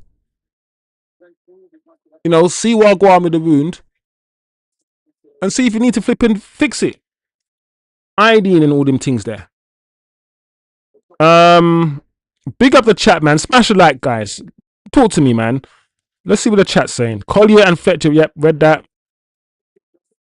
Academy players, and you can't say Lacey. Who's the best academy player outside Lacey that I like? Wheatley. That's a cop out, but Wheatley. Fuck it. Between Lacey and JJ. Yeah, I guess I could have said JJ. But I'm saying Lacey. Stockport Foden. Hey, actually, what did they call Lacey? Is Lacey the Wayne Rooney's of Jack Grealish's? What is Lacey Evans? Yeah, it's got a Jack Grealishy kind of way of playing with a little Ahmad and little Wayne, but with a Wayne Rooney, because like Lacey's got that laddishness about him, like he will kick you. Do you know do you get what I'm trying to say? Like he isn't just about stepovers. Lacey looks like he'll lob a brick at your car. Like when he was 12, he'll be on a bridge with his little 12-year-old friends, just dashing stones and rocks at cars in a motorway. Lacey looks like that youth that could have easily gone to flipping child, whatever. But he chose football. So I think Amas did okay today. I think in the first half, Eddie, he did. But as soon as Ngongo came on, yeah, as soon as Ngongo came on, bro, ain't gonna lie, bro, he's wrecked him. And Mas's rectum was he needed to go to hospital. Anyway, we were possessive and dominant, says Atro. Leeds had loose chances. We were fluid and lethal. If only Brian had IQ and pass appreciation. Looking back at the game, I'm pretty sure we're going to see loads of moments, guys, where if only someone passed it a bit quicker, or if only, we could have had more chances if the final pass created those chances, but we were just too slow, or we weren't able to see the pass, first touch, whatever it was. But it is what it is. This was Louis van Gaal ball, but with the attacking intent. I like that. A lot of the kind of football we did play reminded me of Louis van Gaal. And I think, what were the final, guys, what were the final possession stats? Let me see, guys, what the final possession stats were. Yeah, around 60% to Man United and 40% to Leeds. And this is a neutral game, right? Not at Old Trafford or anything. So, not bad. Not bad. I think the next thing we need to be able to do is keep possession, but not allow the team to counter-attack us. Because Leeds counter-attacked us a few times, especially in the second half. And when we lose the ball, we have to be mindful of how we get back and how we defend. Where is Santos going to be? How is Santos playing at the base of that midfield? How's he gonna sort of like protect the defense? Is he gonna get across? So off the ball stuff, especially when we lose the ball, when we're camped in the opposition half and we don't get it back, and the other team counterattacks us, my heart attacks. My heart is just beating. Listen, we need to be able. We don't have a Caicedo, because as good as Santos is, one thing I know is that Santos isn't really that 30-yard Declan Rice blowing back sprinter. And I've always said, if we're not going to go down the Baleba route, if we're not going to get that kind of runner, as everyone keeps saying, and we're going to do the keep ball stuff, we got to keep the ball and find a way to be defensively competent when we're being counter-attacked. That's what I'm saying. That's what I'm saying. So choose what kind of football you're going to play with, Carrick, and have your contingencies. Please, I beg of you, Michael, because I want you to succeed here, Michael. I really do. Big up the chat. Half Gazzo in the building. Children. Half Gazzo in the building. Children. I'm not betting man, but I will stick £10 on a Man Utd hat-trick versus AC Milan, says Osman. He definitely is going to have a point to prove. The thing about Amorim, Oz, is that I think Edison is like such an Amorim player. And I'm starting to believe that Michael Carrick said, no, we don't need runners. We don't play this two midfield. We need two runners in the midfield. We need two dogs. We don't need Edison. We need ballers. Because the more I think about it, I'm like, we've been looking at Edison for a couple of years now, and we signed him like the first day since the window, like before the window even opened, we signed him. And I'm thinking, that's got nothing to do with Carrick, bro. That's a signing that we were planning to make already. Surely.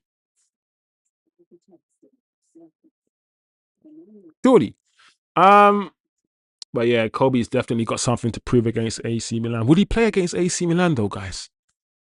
He's not in the squad today. Rashford wasn't in the squad today. This season is going to be very, very interesting, people. I know it's only a friendly, but I'm a lot less concerned with the transfer window after that match. Half Gazzo, some positivity. Tell me why though. Tell me why. What have you seen, bro? Share. I've been talking. What have you seen? What do you like, bro? What have you seen that you really like? I've told you what I like. Do you agree with my assessment of the game, people? I have some concerns about left back, but against Hull and other teams, we can roll them. We can roll with what we have. Yeah. One of the questions, actual, that you're asking really is, as much as a lot of us are concerned and nervous and all these things, we should have enough, yeah, even without making signings. And this is probably what Ineos are banking on. Even if we had the exact same team as we had last season, we should be beating Hull. If we made absolutely no signings and started Casemiro, Bruno, whatever, we're beating Hull. We should be able to beat Hull. What did you think of Thompson? Eddie, guys, that's a question for all of you as well. I find it's hard for me to make an assessment of Thompson off the back of like half an hour. And the only half an hour I've seen, because let's say that was the only half an hour I saw of Cunha and Tielemans. I'll be like, oh, these guys ain't that good. So it's hard. Based on what I've seen though, I think he's raw. But he's not as raw as I thought he was. As the ball's not bouncing off his feet and all these things, he has an understanding of the game. He knows where he needs to be and all these things. He just needs to be refined. I don't see anything amazing yet. You know, he's already 18 or 19 years old, so he's not 15. And we bought Amad Diallo from the same team we bought Hoyland from, Atalanta. And at age 18, Amad Diallo was already better than this guy. At age 18, Amad Diallo was silky. He was basically the player he is now, but just less confident and less strength. Ahmad was there. Remember, when we bought Ahmad the first season, he was there scoring backward headers and shit. Madness. So I don't know what he can become off just 30 minutes. I want to see more of him. But based on what I've seen, he just looks good. But not special. But like I said, it's too soon, guys. I'm not going to be here, making a full-on assessment and judgment of the kid off the back of that 30 minutes. Not fully, guys. I've seen enough to know that he's got decent fundamentals, though. Decent fundamentals. Atro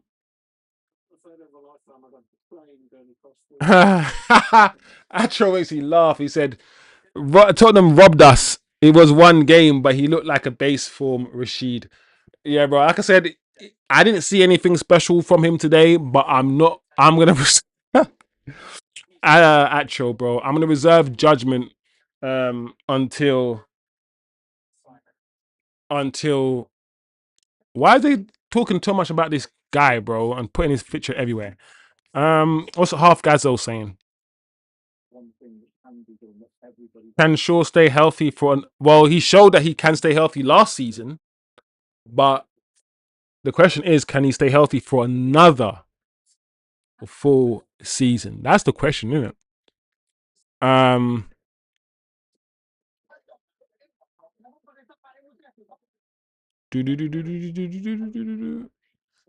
That's a bit harsh. We haven't seen enough.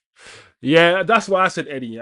Let me get my data up, Eddie. Let me get my sample size a bit up. But I didn't see nothing special in that 25-minute cameo. But should I? Am I expected to? Did Bruno show me anything special?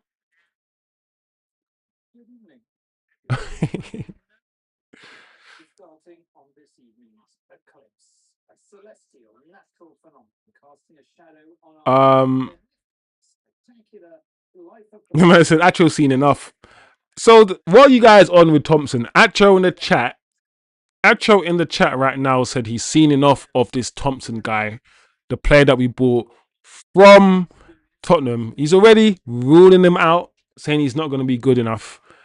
Bold Acho. Sometimes, listen, sometimes you see somebody, sometimes you see their fundamentals and you take a look at them and that's all you need.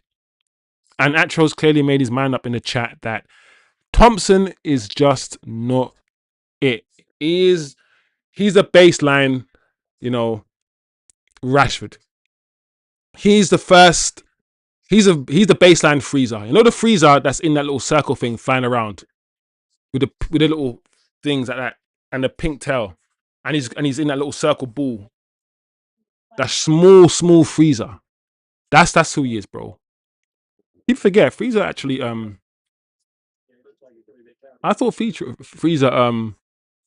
evolved in like a Pokemon. Transformed twice, but he transforms 3 times. Yeah, he transforms 3 times. Freezer. I think Cell only transforms twice. They're off topic though, but yeah, because Freezer, small Freezer, and then he goes into like the next. He strips back all the thing and turns white. The second time, then the third time he gets hench and big. Yeah, he gets huge, and then the fourth time he turns in, he smallens down Freezer. Freezer was such a funny character because Freezer was one of the first characters when I was watching Dragon Ball Z when I was young. I was like, is this a man or a woman? I was confused. I was like, guess he's an alien, and maybe aliens are not like humans, right? But when this guy was talking, I'm Freezer. I'm like, what the hell is this? What is Freezer, bro? Freezer's some weird. Anyway, football. I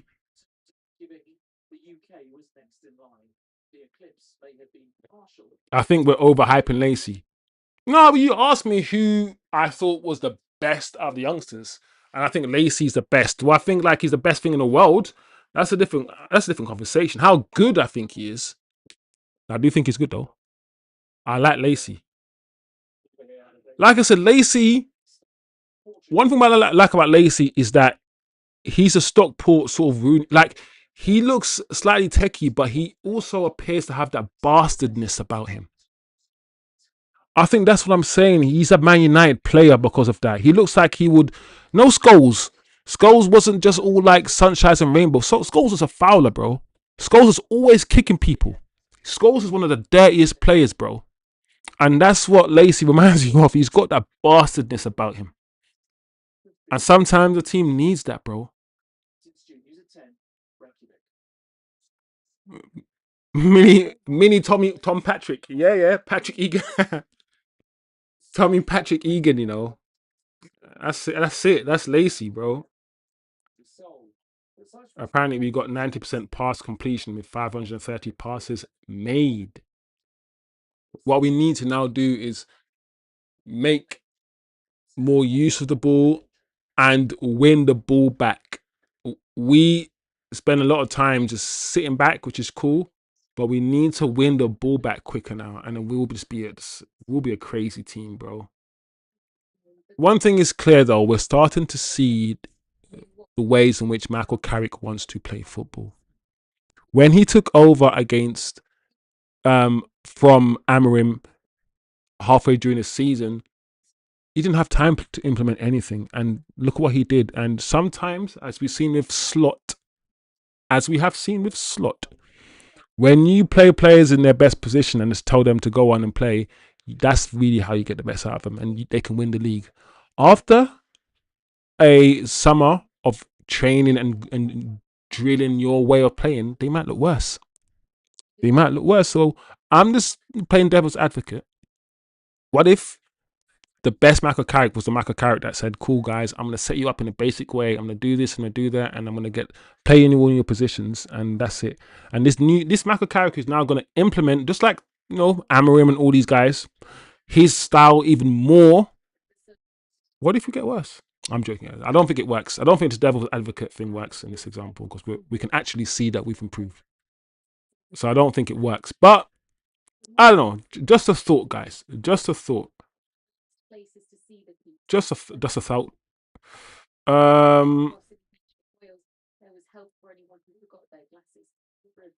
I might have missed the MLS discussion, but sorry to say there is zero chance we are selling Myles.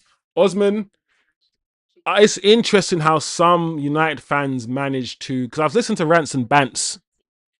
I listened to Rants and Bants as well, and I think Rants and Bants said he definitely wants to leave because you bought Bruno Guimaraes, and I'm like, I hear that, you know, you brought another midfielder in, even though you did well, even though you started the Champions League, all these things, but at the same time, he's just won the league with his boyhood club,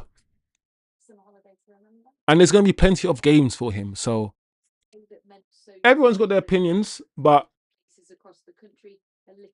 I don't know. I never thought there was a chance of us really getting Myles Lewis-Skelly yet, but I would take Myles Lewis-Skelly. I would take Myles Lewis-Skelly.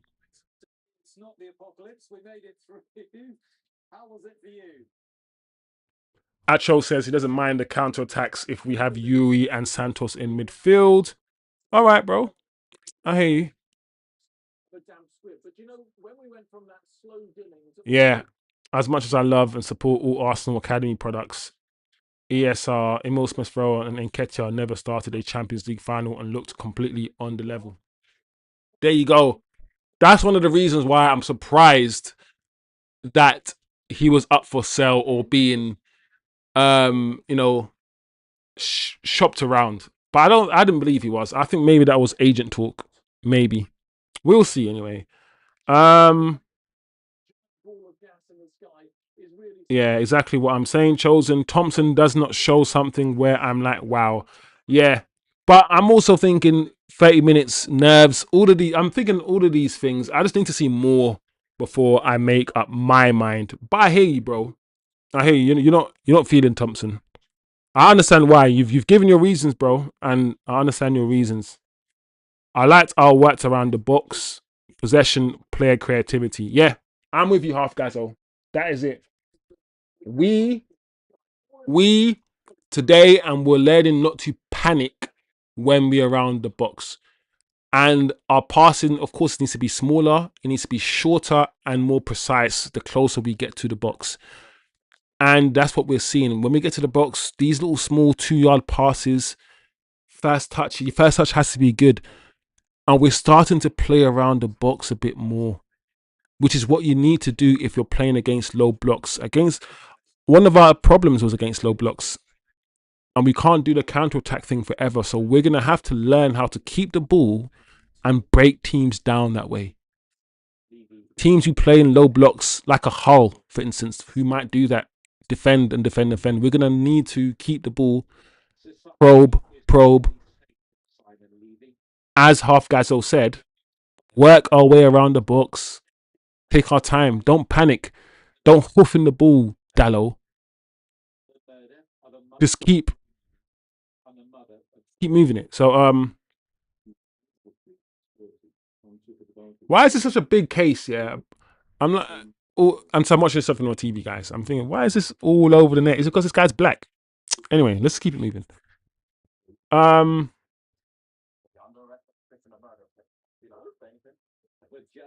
Yeah, Cell transformed twice. Yeah, Freezer transformed 3 times. Small Freezer, big Freezer, then his perfect form. He has the gold form. Oh yeah. I didn't watch anything post Dragon Ball Z, bro. Dragon Ball Z, man. You know think about Dragon Ball Z, and I think I've said this before. When I realized this shit went on forever, when Super Saiyan was in his last form, and there was Super Saiyan 2, then Super Saiyan 3, then Super Saiyan 4, then SS5, then God is. When the limit was never the limit, there's always more. I was like, bro, oh, this is long. And I tapped out. I don't think I watched GT. I just watched Dragon Ball Z. Yeah, Cell transformed twice, once after absorbing 6. Yeah. I don't know which saga was the best saga. What's the best Dragon Ball saga? What's the best Dragon Ball Z saga? And I don't talk about the Namek saga and that shit, because for me the Namek saga is still part of the Frieza saga. There's a Saiyan saga, then the sort of Namek / Frieza saga. Then we got, I think, the Cell saga after that. No, the Android. Let's put the Android and Cell saga together. Then I think we have the tournament and the Majin Buu saga.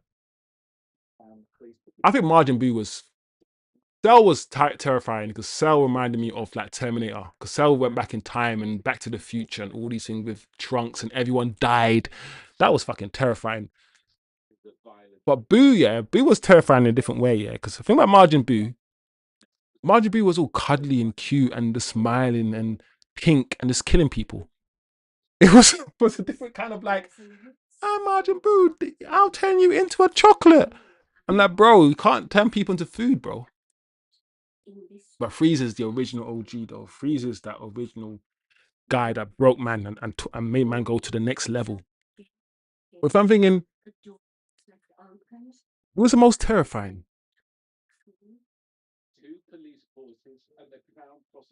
The Cell Saga. I like the fact that Gohan finally yeah, Cell Champ, yeah. I never bought into the Ollie at the wheel hype. But I'm like hyped on Carrick, even though Genius will undermine him at every turn. Half Gazzo. Do you know what else? That's also I feel like I like about Carrick, and I've wanted to know this, and I've been proven right. He likes football a certain way because of how he played football. These Xavi Alonso's, Xavi's, Michael Carrick's, these Regista type footballers, half Gazzo, that are now managers, they like to play techie football, and I guess Alonso plays a sort of Amorim type system, slightly different. But these guys like a midfield. One thing I hoped is that, please, Carrick, do not play a type of football where you don't give a fuck about the midfield, because you are a midfielder. So you know, bro. And thank God, bro, Carrick wants to play good football. Thank God. I would say Perfect Cell was the best saga. The development of Gohan was immense, and he should have become the face. Bro, I thought that was the whole point of Dragon Ball Z. They flopped. You know when Game of Thrones should have killed off, like, what's that name? That guy. That bastard guy with the curly hair. But they brought him back to life, and they could have turned the chapter and done something new. The same way they killed off Robb Stark, yeah, and they just kept it moving. And they killed off Jon Snow and they just returned him for whatever. I feel like the whole point in DBZ was Gohan, and it kind of still was Gohan, because Gohan defeated Cell, even with the help of Goku. But the way they made Gohan get into his books, and he never became as strong as he could have been because he suppressed his power, because he stopped training and all these things. They boiled off Gohan, but then he brought it back. He came back with the whole sword, King Kai shit. Anyway, bro, I'm just talking too much, bro. This is not the match at all. Xavi as the Netherlands coach may see, yeah, maybe Joshua Zirkzee come back if Xavi has his way. If Xavi sees football if Xavi sees football in a certain way, I can definitely see Joshua Zirkzee playing for Netherlands for sure. For sure, guys. Smash the like, guys. We've just watched the game. Decent game for me. Fell a bit flat. You know, didn't improve in the second half. In fact, I feel like the game deteriorated in the second half. But I feel like we also learned a lot in the game. So big up the chat. Good to talk other things, Dragon Ball Z and all these other things. I'm pretty sure we'll have loads more conversations. Smash the like, people. We will be back on Friday. I guess we'll have a match, or we're having a match on Saturday. So Friday will be a match preview show. Also, I'm starting to use StreamYard. So Eddie, Atro, you guys, I've now got StreamYard. You guys said it's better than OBS, especially with regards to having call-in shows. So if I probably will have a next show when you guys, probably jump on. I'm pretty sure you guys wouldn't mind jumping on. And if I do have a call-in show where we just chop it up, it will probably be on StreamYard now rather than OBS. So big up, people. Remember, the link to the Discord is in the description, where we hang out. We have chats and stuff about football. Not every day. We're not going to ping off your phone all the time, but enough content in there for us to have a chat every now and then. And of course, if you do want to jump on the show, when I do have call-in shows, then you're going to have to be in the Discord. So big up people, smash a like, leave a comment after the show stops going live as well. And we will be back here